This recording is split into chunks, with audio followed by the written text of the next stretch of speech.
तस्मात्रजोराजविषादमन्युमानस्पृहा भयदैन्यादिमूलम् हित्वा गृहं संस्कृतिचक्रवालम् नृसिंहपादं भजता कुतो भयम् श्रीरत्नरूपिं निरुगायपादयोः करोति मानं बहुधा विभूतिभिः प्रियङ्कर्षितायाः कुसुमाकरानुगैः मृगीयमाना प्रियकर्मकायति देहेन्द्रियप्राणमनोभिमानो जीवोऽन्तरात्मा गुणकर्ममूर्तिः सूत्रं महानीचुरुदेहगीतः संसार आधावति कालतन्त्रः यस्वानुभावमखिलश्रुतिसारमेकम् अध्यात्मदीपमदितीर्षतां तमोऽन्धं संसारिणां करुणयाः पुराणगुह्यं तं व्याससूनुमुपयामि गुरुं मुनीनाम् अथानघाङ्ग्र्योस्तव कीर्तितीर्थयोः अन्तर्बहिस्नानविधूतपाप्मनां भूतेष्वनुक्रोशसुतत्वशीलिनां स्यात्सङ्गमोऽनुग्रहयेषणस्तव।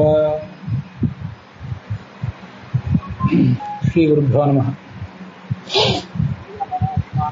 ಅಧಿಕ ಜ್ಯೇಷ್ಠ ಮಾಸದ ಈ 4ನೇ ದಿವಸ ಇದು. ಇದರಲ್ಲಿ ನಾವಿವತ್ತು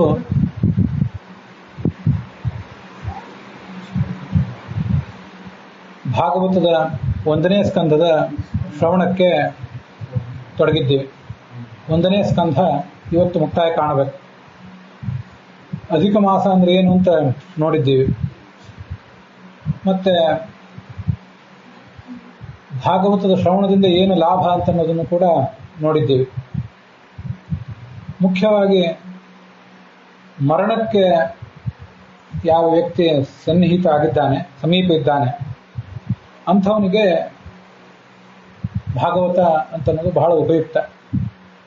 ಹಾಗೆ ಅಂತ ಹೇಳಿ ಚಿಕ್ಕ ವಯಸ್ಸಿನವರು ಅದನ್ನು ಕೇಳಬಾರ್ದು ಅಂತಲ್ಲ. ಭಾಗವತವೇ ಮುಂದೊಂದು ಕಡೆ ಹೇಳ್ತದೆ. ಯಾವುದೇ ವಯಸ್ಸಿನಲ್ಲಿದ್ದರು, ಎಳೆ ವಯಸ್ಸಿರಲಿ, ಬಾಲ್ಯ ಇರಲಿ, ಚಿಕ್ಕ ಶಿಶುವಾಗಿರಲಿ, ಬಾಲಕನಾಗಿರಲಿ, ತರುಣ ಆಗಿರಲಿ, ಅಥವಾ ಮಧ್ಯವಯಸ್ಕಾಗಿರಲಿ, ಮುದುಕನಾಗಿರಲಿ, ಸ್ತ್ರೀ ಪುರುಷ, ಪಂಡಿತ ಪಾಮರ, ಶ್ರೀಮಂತ ಬಡವ, ಯಾವುದೇ ವ್ಯತ್ಯಾಸ ಇಲ್ಲದೇನೆ, ದೇವತೆಗಳು ಮನುಷ್ಯರು ಅನ್ನುವ ವ್ಯತ್ಯಾಸ ಇಲ್ಲದೇನೆ ಸಮಸ್ತರು ಕೂಡ ಭಾಗವತದ ಶ್ರವಣವನ್ನು ಮಾಡಬೇಕು. ಪರೀಕ್ಷಿತ ಮಹಾರಾಜನಿಗೆ ಶುಕ ಯಾಕೆ ಭಾಗವತವನ್ನು ಹೇಳಲಿಕ್ಕೆ ತೊಡಗಿದ ಅನ್ನೋದನ್ನು ಇವತ್ತು ನಾವು ನೋಡೋರಿದ್ದೀವಿ. ಪರೀಕ್ಷಿತನಿಗೆ ಇನ್ನು 7 ದಿವಸ ನಾನು ಬದುಕಿರುವುದು ಅನ್ನೋ ಪರಿಸ್ಥಿತಿ ಬಂತು.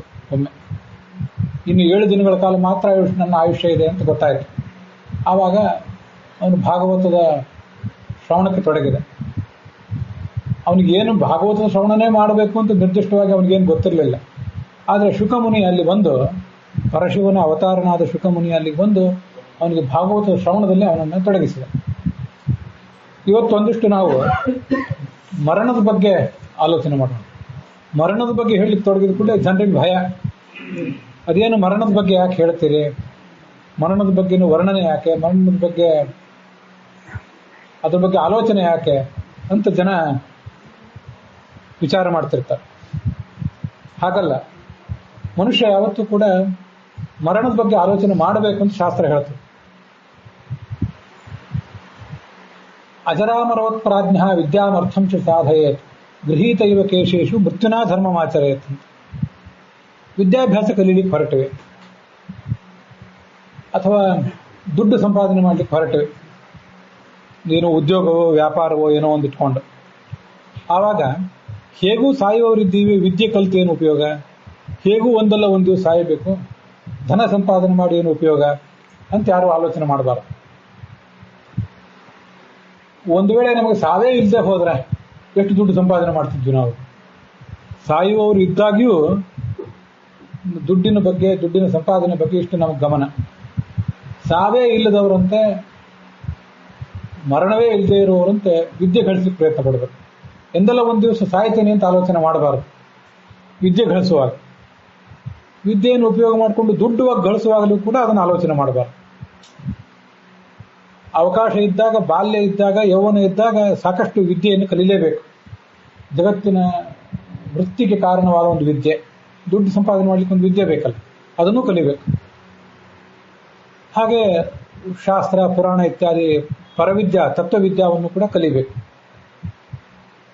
ಧರ್ಮಾಚರಣೆ ಮಾಡುವಾಗ ಗೃಹೀತೈವ ಕೇಶೇಶು ಮೃತ್ಯುನಾ ಧರ್ಮಮಾಚರೇತ್. ನಾವು ಧರ್ಮಾಚರಣೆ ಮಾಡುವನ್ರಿ ಅಂತ ಯಾರು ಕರೆದ್ರೆ ನಿವೃತ್ತ ಆದ್ಮೇಲೆ ಮಾಡೋಣ, ಈಗ ಯಾಕೆ ಮಾಡೋದು, ರಿಟೈರ್ಡ್ ಆದ್ಮೇಲೆ ಮಾಡೋಣ ಅಂತ ಅನೇಕ ಜನ ಆಲೋಚನೆ ಮಾಡ್ತಿರ್ತಾರೆ.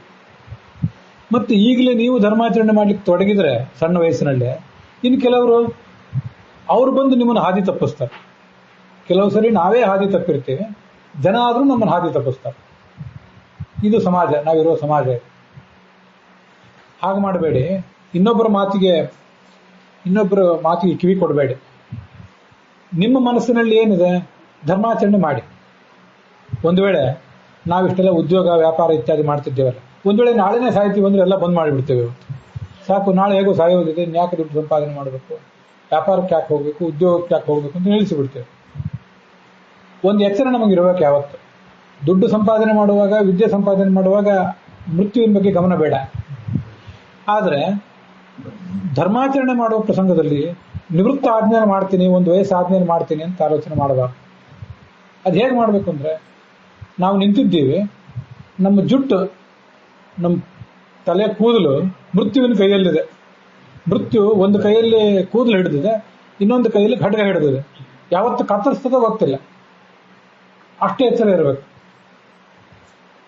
ಇನ್ನೇನು ಸಾಯ್ತೀವಿ ಅಂದ ಕೂಡಲೇ ಮತ್ತೆಲ್ಲ ನಿಲ್ಲಿಸ್ತೀವಲ್ಲ, ನಮ್ಮ ದೈಹಿಕ ವ್ಯಾಪಾರ ಎಲ್ಲ ಹಾಗೆ ನಿಲ್ಲಿಸಿ ಆ ಥರ ತಯಾರಿ ಇರಬೇಕು. ಇನ್ಯಾವತ್ತೋ ಧರ್ಮಾಚರಣೆ ಮಾಡ್ತೀನಿ ಅಂತ ಆಲೋಚನೆ ಮಾಡಬಾರ್ದು ಮನುಷ್ಯ ಅಂತ ಶಾಸ್ತ್ರ ಹೇಳಿದೆ. ಅದರಿಂದ ಮರಣದ ಬಗ್ಗೆ ಆಲೋಚನೆ ಮಾಡುವುದಿದೆಯಲ್ಲ, ಅದು ಯಾವತ್ತೂ ಅಮಂಗಳ ಅಲ್ಲ. ಮರಣದ ಬಗ್ಗೆ ಆಲೋಚನೆ ಮಾಡುವುದು ಅತ್ಯಂತ ಸಮಂಜಸ. ಆದರೆ ಗೋಳಾಡಬಾರ್ದು. ಇದೇನು ಸಾವು, ಇದೇನು ಗತಿ ಅಂತ ಸುಮ್ಮನೆ ಗೋಳಾಡಬಾರ್ದು. ವ್ಯರ್ಥವಾಗಿ ನರಳಾಡಬಾರ್ದು. ಒಂದು ದಿವಸ ಸಾಯಬೇಕು ಅನ್ನೋ ಎಚ್ಚರ ಇರಬೇಕು. ಸಾವು ಬಂದಾಗ ಸಾಯ್ತೀನಿ ಇಲ್ಲಿ ತಯಾರಿರಬೇಕು. ಆದರೆ ಬದುಕಿದ್ದಾಗ ಏನ್ ಮಾಡಬೇಕು ಅದನ್ನ ಮಾಡಬೇಕು. ಹೌದು, ಜೀವನ ಅಶಾಶ್ವತ. ಹೌದು, ಹಾಗಂತ ಹೇಳಿ ನಮ್ಮ ಮನೆಯನ್ನು ಸ್ಮಶಾನದ ಹತ್ರ ತಗೊಂಡೋಗಿ ಕಟ್ಲಿಕ್ಕೆ ಬರ್ತದೇನು?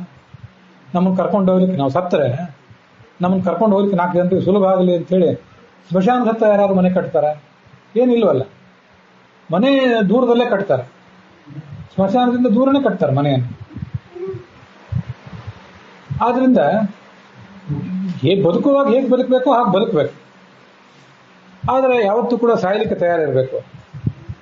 ಮಹಾಭಾರತದಲ್ಲಿ ಒಂದು ಪ್ರಸಂಗ ಇದೇ, ಧರ್ಮರಾಜಂದೇ ಪ್ರಸಂಗ. ಈ ಧರ್ಮರಾಜ ಅವನ ತಮ್ಮಂದರು ಎಲ್ಲೋ ಒಂದು ಕಡೆ ಈಗ ಅರಣ್ಯದಲ್ಲಿ ಸಂಚಾರ ಮಾಡ್ಲಿಕ್ಕೆ ಹೋದಾಗ ನೀರು ಬೇಕಾಗಿತ್ತು. ನೀರು ಅಂತ ತುಂಬಾ ಹಪಿಸಿದ್ರು. ಒಂದು ಸರೋವರಕ್ಕೆ ಹೋದ್ರು. ಅಲ್ಲಿ ಮೊದಲು ನಕುಲ, ಆಮೇಲೆ ಸಹದೇವ, ಆಮೇಲೆ ಅರ್ಜುನ, ಆಮೇಲೆ ಭೀಮ ಅವರೆಲ್ಲರೂ ಕೂಡ ನೀರು ಕುಡಿಲಿಕ್ಕೆ ಹೋದಾಗ ಅಲ್ಲೊಂದು ಅದೃಶ್ಯ ಶಕ್ತಿ, ನೀರು ಕುಡಿಬೇಡ್ರಿ, ನನ್ನ ಪ್ರಶ್ನೆಗೆ ಉತ್ತರ ಕೊಡ್ರಿ ಅಂದ್ರೆ ನೀರು ಕುಡೀರಿ ಅಂತ ಹೇಳಿತ್ತು. ಕಳೆದ ದಿವಸನೂ ಹೇಳಿದ್ದೆ ಆ ಕಥೆನ. ಯಾವನೋ ಬ್ರಾಹ್ಮಣನಿಗೆ ಏನು ಅವನದೇನೋ ಯಜ್ಞದ ಸಾಮಗ್ರಿಯನ್ನು ಕಟ್ಟಿಗೆನೋ ಏನೋ ಒಂದು ಯಾವುದೋ ಜಿಂಕೆ ಹೊತ್ಕೊಂಡು ಹೋಗಿತ್ತು. ಅದನ್ನು ಬಿಡಿಸ್ಲಿಕ್ಕೆ ಅಂತ ಇವ್ರು ಹೋಗಿದ್ರು. ಆವಾಗ ಅವ್ರು ಯಾರೂ ಆಲೋಚನೆ ಮಾಡಲಿಲ್ಲ, ಪ್ರಶ್ನೆಗೆ ಉತ್ತರ ಕೊಡೋ ಆಲೋಚನೆ ಮಾಡಲಿಲ್ಲ. ನೀರು ಕುಡಿದು ಸತ್ತೋಗಿ ಬಿದ್ದುಬಿಟ್ರು. ಸಾವು ಅಂದ್ರೆ ಪೂರ್ಣ ಪ್ರೇತದ ಕಳೆ, ಸತ್ತ ಕಳೆ ಇರಲಿಲ್ಲ ಅವ್ರ ಮುಖದಲ್ಲಿ, ಶಾಂತವಾಗಿ ಬಿದ್ದುಬಿಟ್ಟಿದ್ರು. ಧರ್ಮರಾಜ ಬಂದ, ನೀರು ಕುಡಿಲಿಕ್ಕೆ ಹೋದ. ಅವಾಗ ಮತ್ತೆ ಅದೇ ಪ್ರಶ್ನೆ ಬಂತು. ಹಾಗಾದ್ರೆ ನಿನ್ನ ಪ್ರಶ್ನೆ ಏನು ಹೇಳು, ನಾನು ಉತ್ತರ ಕೊಡ್ತೀನಿ ಅಂತಂದ. ತುಂಬಾ ಮನೋಹರವಾದಂತಹ ಅದ್ಭುತವಾದ ಕೆಲವು ಪ್ರಶ್ನೆಗಳು, ಇಹಜೀವನಕ್ಕೆ ಸಂಬಂಧಪಟ್ಟದ್ದು, ಪರಜೀವನಕ್ಕೆ ಸಂಬಂಧಪಟ್ಟಂತ ಪ್ರಶ್ನೆಗಳನ್ನ ಅಲ್ಲಿ ಮಾಡ್ತಾರೆ. ಅಂಥದ್ರಲ್ಲಿ ಒಂದು ಪ್ರಶ್ನೆ, ಈಗ ಬಹಳ ದೊಡ್ಡ ಆಶ್ಚರ್ಯಕರವಾದ ಸುದ್ದಿ ಏನಾದರೂ ಇದ್ರೆ ಹೇಳು ಅಂತಾನೆ. ಯಾರು? ಯಕ್ಷ. ಯಕ್ಷ ಪ್ರಶ್ನೆ ಅಂತಂತಾರೆ. ಇವತ್ತಿಗೂ ಬಹಳ ನಿಗೂಢವಾದ ಪ್ರಶ್ನೆ ಏನಾದರೂ ಇದ್ರೆ ಇದೊಂದು ಯಕ್ಷ ಪ್ರಶ್ನೆ ಆಗಿ ಉಳಿದು ಬಿಟ್ಟಿದೆ ಅಂತಿರ್ತಾರೆ ಎಲ್ಲರೂ ಕೂಡ. ಧರ್ಮರಾಜನ ತಂದೆ ಯಮ ಇದ್ನಲ್ಲ, ಅವನೇ ಯಕ್ಷನಾಗಿ ಅಲ್ಲಿ ಕುತ್ಕೊಂಡು ಪ್ರಶ್ನೆ ಮಾಡ್ತಿದ್ದ. ದೊಡ್ಡ ಆಶ್ಚರ್ಯಕರವಾದ ಸುದ್ದಿ ಏನಾದ್ರು ಹೇಳೋ ಅಂದ ಅವನು. ಇವನೇನು ಹೇಳಿದ, ಹೇಳ್ತೇನೆ ಕೇಳು ಅಂತ ಹೇಳಿ, ಅಹನ್ಯಹನಿ ಭೂತಾನಿ ಗಚ್ಚಂತಿ ಯಮಾಲಯಂ ಶೇಷ ಸ್ಥಾವರ ಗಚ್ಚಂತಿ ಕಿಮಾಶ್ಚರ್ಯ ಮತಃ ಪರಂ. ನಿಮ್ಮ ಜೀವಮಾನದಲ್ಲಿ ನಾವು ಹುಟ್ಟಿದಾರಭಿ ಇಲ್ಲಿವರೆಗೆ ಎಷ್ಟು ಜನ ಸತ್ತದ್ದನ್ನು ನೋಡಿದ್ದೀವಿ, ಸ್ವಲ್ಪ ವಿಚಾರ ಮಾಡ್ಬೇಕು. ನಮ್ಮ ತಂದೆ ತಾಯಿ, ಗಂಡ ಹೆಂಡತಿ, ಮಕ್ಕಳು, ಯಾರ್ಯಾರೋ ಸತ್ತದ್ದನ್ನೆಲ್ಲ ನಾವು ನಿತ್ಯ ನೋಡ್ತಾನೆ ಇದ್ದೀವಿ. ನಾವು ಒಂದು ದಿವಸ ಸಾಯ್ತೀವಿ ಅಂತ ನಮ್ಗೆ ಗೊತ್ತು. ನೀವು ಸಾಯ್ತಿರೋಳು ಅಂತ, ಹೌದು ನಾವು ಸಾಯೋರಿದ್ದೀವಿ ಅಂತಲೇ ಅಂತಾರೆ. ಆದರೆ ದುಡ್ಡು ಸಂಪಾದನೆ ಮಾಡುವಾಗ, ಅನ್ಯಾಯ ಮಾಡುವಾಗ ಮಾತ್ರ ಆ ಎಚ್ಚರವೇ ಇರಲ್ಲ.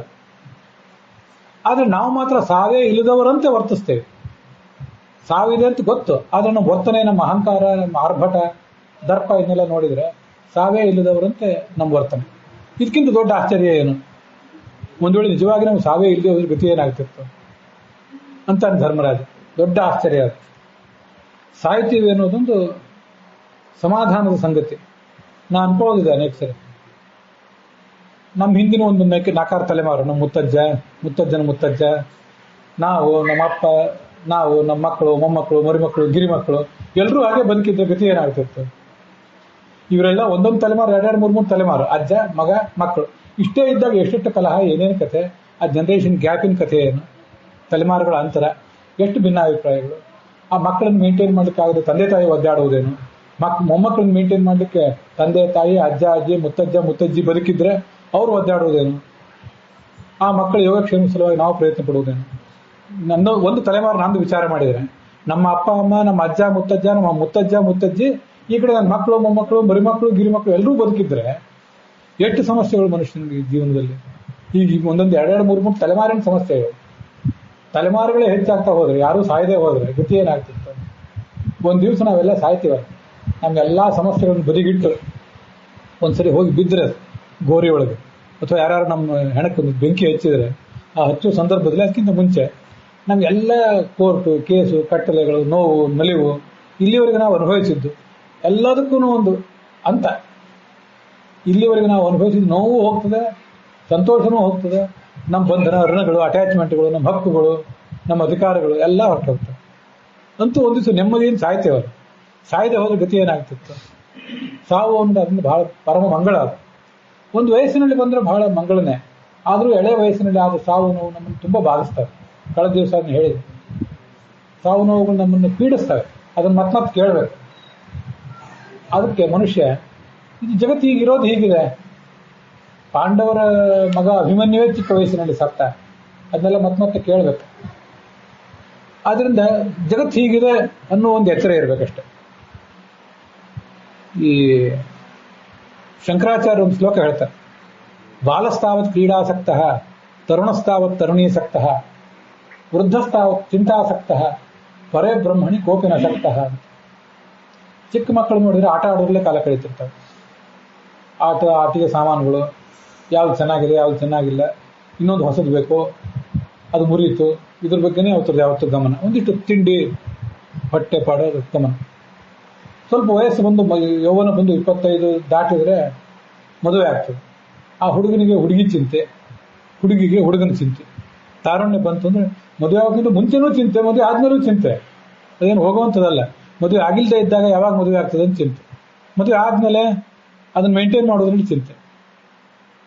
ಇನ್ನು ಮಧ್ಯ ವಯಸ್ಸು ದಾಟಿ ಮುಪ್ಪು ಬಂದಾಗ ಚಿಂತಾಸಕ್ತ, ಬರೀ ಗೋಳಾಟದಲ್ಲೇ ನಮ್ಮ ಜೀವಮಾನ ಹೋಗ್ತದೆ. ನಮ್ಮ ಕಾಲದಲ್ಲಿ ಹೀಗಿತ್ತು, ಅದು ಈಗ ಎಲ್ಲ ಹಾಳಾಗಿ ಹೋಯ್ತು. ಈಗ ಆವಾಗಿನ ಮೌಲ್ಯ ಹಾಗಿತ್ತು, ಆಗಿನ ಆದರ್ಶ ಹೀಗಿತ್ತು, ಈಗ ಹೀಗಿದೆ, ಗೋಳಾಟದಲ್ಲೇ ಹೋಗ್ತೀವಿ. ಆಯ್ತು, ನೀವೇನು ಮಾಡಿದ್ರಿ, ನಮ್ಮನ್ನೇನು ಕೇಳಬೇಡ್ರಿ, ಇನ್ನು ನಾವು ಗೋಳಾಡ್ತೇವೆ ಅಷ್ಟೇ. ಗೋಳಾಟದಲ್ಲೇ ನಮ್ಮ ಜೀವಮಾನ ಹೋಗ್ತದೆ. ಅಂದರೆ ಪರಬ್ರಹ್ಮನ ಬಗ್ಗೆ, ದೇವರ ಬಗ್ಗೆ, ಭಗವಂತನ ಬಗ್ಗೆ ಆಲೋಚನೆ ಮಾಡೋರು ಯಾರು? ಒಂದಷ್ಟು ಪದಗಳನ್ನು, ವಚನಗಳನ್ನು ಕೇಳೋರು ಯಾರು? ಮಹಾಭಾರತ, ರಾಮಾಯಣ, ಭಾಗವತ ಕೇಳೋರು ಯಾರು? ಮುದುಕರು ಕೇಳ್ತಾರ, ಮಧ್ಯವಯಸ್ಕರು ಕೇಳ್ತಾರ, ತರುಣರು ಕೇಳ್ತಾರ? ಯಾರು ಕೇಳಬೇಕಾದ್ರೆ? ಅದಕ್ಕೆ ವಯಸ್ಸಿನ ಭೇದ ಏನೂ ಇಲ್ಲ. ಸಣ್ಣ ವಯಸ್ಸಿನಲ್ಲೇ ಅದನ್ನು ಕೇಳುವ ಪ್ರಯತ್ನ ಮಾಡಬೇಕು. ಚಿಕ್ಕ ವಯಸ್ಸಿನಲ್ಲೇ ಆ ಧರ್ಮದ, ಧಾರ್ಮಿಕತೆಯ ಬೀಜವನ್ನು ಮಕ್ಕಳ ಮನಸ್ಸಿನಲ್ಲಿ ಬಿತ್ತಬೇಕು. ಇಲ್ಲದೆ ಹೋದರೆ ಮನುಷ್ಯ ತಾಳೋದಿಲ್ಲ. ಮನುಷ್ಯ ಬದುಕಲಿಕ್ಕೂ ಕಲಿಬೇಕು, ಸಾಯ್ಲಿಕ್ಕೂ ಕಲಿಬೇಕು. ಬದುಕಲು ಕಲಿಯಿರಿ ಅಂತ ತುಂಬ ಸುಂದರವಾದ ಒಂದು ಪುಸ್ತಕ ಇದೆ, ಅದನ್ನು ಓದ್ರಿ ಯಾವಾಗ. ಸ್ವಾಮಿ ಜಗದಾತ್ಮಾನಂದ ಅಂತೇಳಿ ಬರೆದದ್ದು, ಇಂಗ್ಲೀಷಿಗೆ ಅನುವಾದ ಆಗಿದೆ, ತುಂಬ ಮುದ್ರಣ ಕಂಡು, ಬಹಳ ಜನಪ್ರಿಯವಾದ ಪುಸ್ತಕ. ಅದ್ರ ಬಗ್ಗೆ ನಾನು ಇಲ್ಲೇನು ಹೇಳೋದಿಲ್ಲ. ಹೇಗೆ ಜೀವನದಲ್ಲಿ ಮನುಷ್ಯ ಸ್ಥಿರನಾಗಿ, ನ್ಯಾಯವಂತನಾಗಿ ಬದುಕಬೇಕು ಅನ್ನೋದನ್ನ ಅದು ಹೇಳ್ತದೆ. ಸಾಯ್ಲಿಕ್ಕೆ ಕಲಿಯಿರಿ ಅಂತ ಒಂದು ಪುಸ್ತಕ ಬರೀಬೇಕು ಅಂತ ಕೆಲವು ವಿದ್ವಾಂಸರು ಹೇಳ್ತಿದ್ರು, ದೊಡ್ಡ ದೊಡ್ಡ ಹಿರಿಯ ವಿದ್ವಾಂಸರು. ಸಾಯ್ಲಿಕ್ಕೂ ಮನುಷ್ಯ ಕಲಿಬೇಕು. ಸಾಯ್ಲಿಕ್ಕೆ ಮನುಷ್ಯ ಕಲಿಯುವುದು ಅಂದ್ರೆ ಏನು? ಸಾಯ್ಲಿಕ್ಕೆ ಸಿದ್ಧನಾಗಿರೋದು. ವಯಸ್ಸು ಸಮೀಪಕ್ಕೆ ಬಂದಿದೆ ಅಂದರೆ ಸಾಯ್ಲಿಕ್ಕೆ ಸಿದ್ಧನಾಗೋದು. ಮತ್ತೆ ಹೇಗೆ ಸಾಯಬೇಕು, ಸಾಯುವಾಗ ಏನು ಆಲೋಚನೆ ಮಾಡಬೇಕು, ಸಾವಿನ ದಿನ ಸಮೀಪಕ್ಕೆ ಬಂದಂತೆ ಏನು ಮಾಡಬೇಕು ಅನ್ನೋದ್ರ ಬಗ್ಗೆ ಇದೇ ಸಾವಿನ ಸಿದ್ಧತೆ. ಸಾಯ್ಲಿಕ್ಕೂ ಕೂಡ ಕಲಿಬೇಕು. ವಸ್ತುತಃ ಸಾಯ್ಲಿಕ್ಕೆ ಕಲಿಯುವ ಪುಸ್ತಕ ಯಾವುದೂ ಬಂದಿಲ್ಲ. ಆದರೆ ಮಹಾಭಾರತ, ಭಾಗವತದಲ್ಲಿ ಎಲ್ಲವೂ ಇದೆ. ಧರ್ಮ, ಅರ್ಥ, ಕಾಮ, ಮೋಕ್ಷ ಎಲ್ಲದಕ್ಕೂ ಸಂಬಂಧಪಟ್ಟಂತೆನೂ ಮಹಾಭಾರತ ನೋಡಿದರೆ ಅಲ್ಲೆಲ್ಲವೂ ಇದ್ದೇ ಇದೆ. ಸಾಯ್ಲಿಕ್ಕೂ ಕಲಿಸ್ತದೆ ಭಾಗವತ. ತುಂಬ ಆಶ್ಚರ್ಯ. ಸಾಯ್ಲಿಕ್ಕೆ ಕಲಿಸೋದು ಅಂದ್ರೆ ಹೇಗೆ? ಮಹಾಭಾರತನೂ ಒಂದು ಕಡೆ ಹೇಳ್ತದೆ. ನಾವು ಇದನ್ನ ಹೇಳ್ತಾರೆ, ಮರಣ ಅಂದ್ಕೊಳ್ಳಿ, ಸಾವು ಅಂದ್ಕೊಳ್ಳಿ, ಅಯ್ಯೋ ಸಾವು ಅಂತ ಮಾತಾಡಬೇಡಿ. ಬೆಂಗಳೂರಿನ ಕಡೆ ಹೋಗ್ಬಿಟ್ರೆ ಬಿಡ್ತು ಅಂದ್ರಿ, ಇಲ್ಲಿ ಅಮಂಗಳ ಮಾತಾಡಬೇಡ್ರಿ ಅಂತ. ಇಲ್ಲಿ ನೀವು ಬಿಡ್ತು ಅಂದ್ರಿ ಅಂತ ಮಾತ್ರ ಸಾವೇನು ನಿಮ್ಮನ್ನು ಬಿಡ್ತದ? ನೀವು ಇನ್ನಷ್ಟು ಗಟ್ಟಿಯಾಗಿ ಹಿಡಿತದ ಅಷ್ಟೇ. ಹಿಡಿತದೆ ಅಂತ ಎಚ್ಚರ ಇದ್ರೆ ಅವಾಗ ಸ್ವಲ್ಪ ಸಮಾಧಾನ ಇರ್ತದೆ. ಹಿಡಿದವ್ರು ಯಾರು? ಸಾವು ನಿಮ್ಮನ್ನು ಹಿಡಿದಿದೆಯಲ್ಲ. ಸಾವು ಅಂದ್ರೆ ಯಾರು? ಒಂದು ದೈತ್ಯನೇ, ಕಲಿಯೇ, ಸೈತಾನನೇ? ಸಾವು ಅಂದ್ರೆ ದೇವರೇ ಅಲ್ಲ. ಸ್ವಯಂ ಪರಶಿವ, ಯಮ, ನರಸಿಂಹ ಇವರೇ ಸಾವು. ನಮ್ಮನ್ನು ಸಾಯಿಸುವವರು ಯಾರು? ನಮ್ಮನ್ನು ಹುಟ್ಟಿಸಿದವ್ರು ಯಾರು? ಸಾಯಿಸಿದವ್ರು ಯಾರು? ದೇವರೇ ಸಾಯಿಸುವನು. ನಾವು ಯಾರು ತಡೆ ಮೇಲಿದ್ದೀವಿ? ಯಾರು ನಮ್ಮ ಹೆಗಲ ಮೇಲೆ ಕೈ ಹಾಕಿ ತಂದು ಹುಟ್ಟಿಸಿದ? ನಮ್ಮನ್ನು ಕರ್ಕೊಂಡು ಹೋಗೋರು ಯಾರು? ಈ ಎಚ್ಚರ ಇದ್ರೆ ಸಾವಿರಕ್ಕೆ ಯಾಕೆ ಹೆದರ್ಬೇಕು? ಬಿಡ್ತು ಅನ್ನೋದು ಯಾಕೆ? ಅಮಂಗಳ ಅನ್ನೋದು ಯಾಕೆ? ಸಾವೇ ಪರಮ ಮಂಗಳ. ಬದುಕು ಮಂಗಳವೇ. ಬದುಕೆಷ್ಟು ಮಂಗಳವೋ ಸಾವು ಅಷ್ಟೇ ಮಂಗಳ. ಅದನ್ನ ಭಾಗವತದಲ್ಲಿ ನಾವು ಕಲಿಬೇಕು. ಸಾವು ಎಳೆ ವಯಸ್ಸಿನಲ್ಲಿ ಆಗಲಿ, ದೊಡ್ಡ ವಯಸ್ಸಿನಲ್ಲಿ ಆಗಲಿ, ಯಾವ ವಯಸ್ಸಿನಲ್ಲಿ ಆದರೂ ಅದು ಮಂಗಳವೇ. ಯಾಕಂದ್ರೆ ಹೋಗ್ಬೇಕು ಒಂದು ದಿವಸ ಮನುಷ್ಯ. ಅಭಿಮನ್ಯುವಿನ ಸಾವು ಮಂಗಳವೇ. 16ನೇ ವಯಸ್ಸಿಗೆ ಸತ್ತೋದ. ಕೃಷ್ಣನ ಮಕ್ಕಳು 10 ಲಕ್ಷ ಜನ 30, 40, 50ನೇ ವಯಸ್ಸಿನಲ್ಲಿ ಕೃಷ್ಣ ಅವನ ಕಣ್ಣೆದುರಿಗೆ ಸತ್ತರು. ಅವರು ಮಂಗಳವೇ. ಭೀಮಸೇನ ಮಗ ಘಟೋತ್ಕಚ ಸತ್ತ. ಎಲ್ಲವೂ ಮಂಗಳವೇ. ಅಮಂಗಳ ಅನ್ನುವುದು ಸಾವಿನಲ್ಲಿ ಏನಿಲ್ಲ. ಸತ್ತಾಗ ಒಂದಿಷ್ಟು ಮೇಲಿಗೆ ಬರ್ತದೆ, ಅದನ್ನು ಆಚರಣೆ ಮಾಡಿ ಕಳ್ಕೊಂಡ್ರೆ ಮುಗಿತಷ್ಟೆ. ಮತ್ತದು ಮಂಗಳವೇ. ಅದು ಅದ್ಭುತವಾದ ಸಂಗತಿ. ಪ್ರಾಯೇಣ ಆಕೃತ ಕೃತ್ಯಸ್ತು ಮೃತ್ಯು ರುದ್ವಿಜತೆ ಜನಃ. ಆದರೆ ಮೃತ್ಯುವನ್ನು ನೋಡಿ ಹೆದರ್ತಾರೆ ಯಾರು ಅಂದ್ರೆ, ಈ ಜೀವನದಲ್ಲಿ ಸಾರ್ಥಕವಾಗಿ ಯಾರು ಬದುಕಿಲ್ಲ ಅವ್ರು ಹೆದರ್ತಾರೆ, ಸಾಯ್ಲಿಕ್ಕೆ ಹೆದರ್ತಾರೆ. ಮಾಡುವಾಗೆಲ್ಲ ಅನ್ಯಾಯನೇ ಮಾಡಿ ಬದುಕಿದ್ರೆ, ಏನು ಪರಲೋಕಕ್ಕೆ ಏನು ಒಂದು ಪ್ರಯತ್ನ ಪಡದೆ ಹೋದ್ರೆ ಅವ್ರು ಹೆದರ್ತಾರೆ. ಕೃತಕೃತ್ಯ ಪ್ರತೀಕ್ಷಂತೆ ಮೃತ್ಯುಂ ಪ್ರಿಯಮಿವಾತಿಥಿ. ಯಾರು ಸಾರ್ಥಕವಾಗಿ ಬದುಕಿದ್ರು, ಧಾರ್ಮಿಕರಾಗಿ ಇನ್ನೊಬ್ಬರಿಗೆ ಉಪಕಾರ ಮಾಡದೇ ಇದ್ರು ಅಡ್ಡಿಲ್ಲ, ಅಪಕಾರೂ ಮಾಡದೆ ಯಾರು ಬದುಕಿದ್ದಾರಲ್ಲ, ಒಂದಿಷ್ಟು ಧರ್ಮ ಆಚರಣೆ, ದೇವ್ರ ನಾಮಸ್ಮರಣೆ ಮಾಡ್ತಾ ಬದುಕಿರ್ತಾರಲ್ಲ, ಅವರು ಮೃತ್ಯುವನ್ನು ಸ್ವಾಗತ ಮಾಡ್ತಾರೆ. ಹೇಗಂದ್ರೆ, ಇವತ್ತು ನಿಮ್ಮ ಮನೆಗೆ ಬೀಗರು ಅಥವಾ ಬಂಧುಗಳು ಯಾರು ನಾವು ನಿಮ್ಮ ಮನೆಗೆ ಬರೋರು ಇದ್ದೀವಿ ಅಂತ ಏನ್ ಮಾಡ್ತೀವಿ? ಬನ್ರಿ, ಬಹಳ ಸಂತೋಷ. ಹೋದ ವರ್ಷ ನಾವು ಬಂದಿದ್ವಿ, ಇವತ್ತು ನೀವು ಬರ್ತಿದ್ವಿ, ಭಾರಿ ಸಂತೋಷ. ಮುಂದಿನ ವರ್ಷ ನಾವು ಬರ್ತೀವಿ ಮತ್ತೆ ಅಂತೀವೋ ಇಲ್ಲ?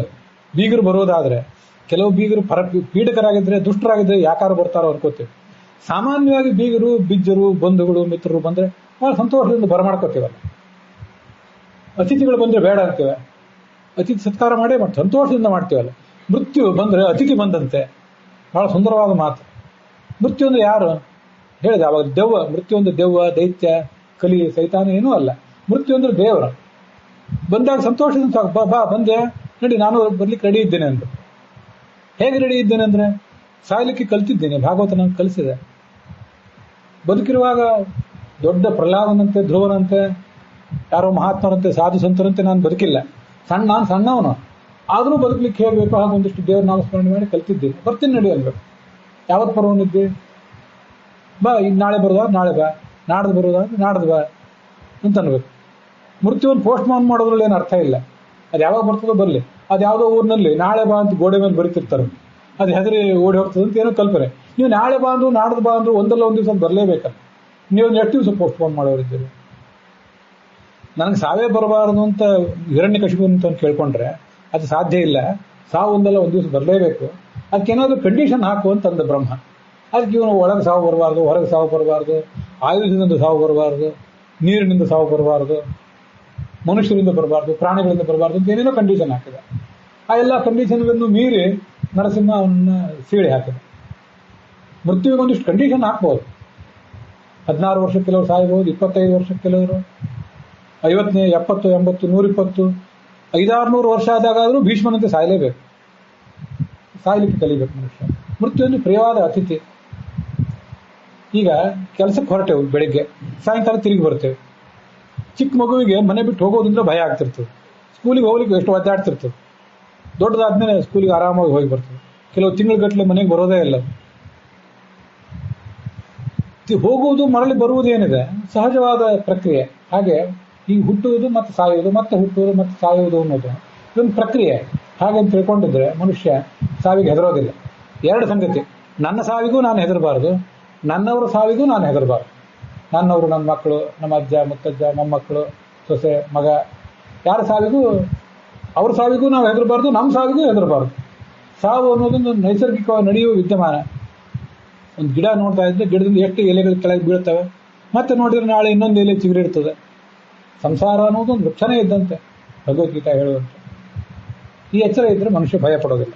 ಸರಿ, ಈಗಿಲ್ಲಿ ಮಹಾಭಾರತ, ನಾವೀಗ ಪರೀಕ್ಷಿತನ ಕಥೆ ಕೇಳಲಿಕ್ಕೆ ಹೊರಟಿದ್ದೇವಲ್ಲ, ಅವನಿಗೂ ಸಾವು ಸಮೀಪ ಆದಾಗ ಭಾಗವತ ಕೇಳಿದ. ಅವರ ಅಪ್ಪ ಅಲ್ಲ, ಅಜ್ಜ, ಪರೀಕ್ಷಿತನ ಅಪ್ಪ ಅಭಿಮನ್ಯು, ಅವನು ಚಿಕ್ಕ ವಯಸ್ಸಿನಲ್ಲೇ ಸತ್ತೋಗಿದ್ದ. ಅವರ ಅಜ್ಜ ಈ ಧರ್ಮರಾಜ ಹೇಗೆ ಸತ್ತ, ಆಮೇಲೆ ಅವರಪ್ಪ ಧೃತರಾಷ್ಟ್ರ ಹೇಗೆ ಸತ್ತ, ಸಾಯುವಾಗ ಏನು ಮಾಡಿದರು, ಹೇಗೆ ಸತ್ತ ಅಂದರೆ ಎಲ್ಲೋ ಆಯುಧಗಳಿಂದ ಬಡಿಸಿಕೊಂಡು ರಕ್ತಕಾರಿ ಸತ್ತ, ಅದನ್ನು ಹೇಳ್ತಿರೋದಲ್ಲ, ಸಾಯುವಾಗ ಏನು ಮಾಡಿದರು ಅದನ್ನು ನಾವು ಒಂದು ಸ್ವಲ್ಪ ಇವತ್ತು ನೋಡ್ಬೇಕು. ಅದಕ್ಕಾಗಿ ಇಷ್ಟೆಲ್ಲ ಪೀಠಿಕೆ ಹಾಕಿರ್ತೀವಿ. ಈ ಧೃತರಾಷ್ಟ್ರನ ಬಗ್ಗೆ ಒಂದಿಷ್ಟು ಉದಾಹರಣೆಗಳನ್ನು ಕೊಡ್ತಾರೆ ನೋಡಿ. ಎಷ್ಟು ಸುಂದರವಾಗಿದೆ ಅಂದರೆ, ಧೃತರಾಷ್ಟ್ರ 100 ಜನ ಮಕ್ಕಳನ್ನು ಕಳ್ಕೊಂಡಿದ್ದ. ಒಬ್ಬರೇ ಮಕ್ಕಳನ್ನು ಕಳ್ಕೊಂಡಾಗ ಇಷ್ಟು ಸಂಕಟ ಪಡ್ತಿರ್ತೇವೆ. ಆ ಮಕ್ಕಳೇ ಯಾವತ್ತಿಗೂ ಮಕ್ಕಳೇ. ಅವ್ರು 16 ವರ್ಷದವರಾಗಿರಲಿ, 25 ಆಗಿರಲಿ, ಮಕ್ಕಳೇ. ಧೃತರಾಷ್ಟ್ರನಿಗೆ ಅವನ ಮಕ್ಕಳು ಸತ್ತ. ಆ ಮಕ್ಕಳು ಧೃತರಾಷ್ಟ್ರನ ಮಕ್ಕಳೆಲ್ಲ 70, 69, 65 ಆ ವಯಸ್ಸಿಗೆ ಸತ್ತವರು. ದುರ್ಯೋಧನ ಇವರಿಗೆಲ್ಲ ಆ ವಯಸ್ಸಾಗಿತ್ತು ಅವಾಗ. ಇವನಿಗೆ 100, 105 ಇಷ್ಟಾಗಿರ್ಬೇಕು. ಒಂದು 25-30 ವರ್ಷ ದೊಡ್ಡವನು ಅಂತ ಇಟ್ಕೊಂಡ್ರು. 100 ಜನ ಮಕ್ಕಳು ಸತ್ತರು.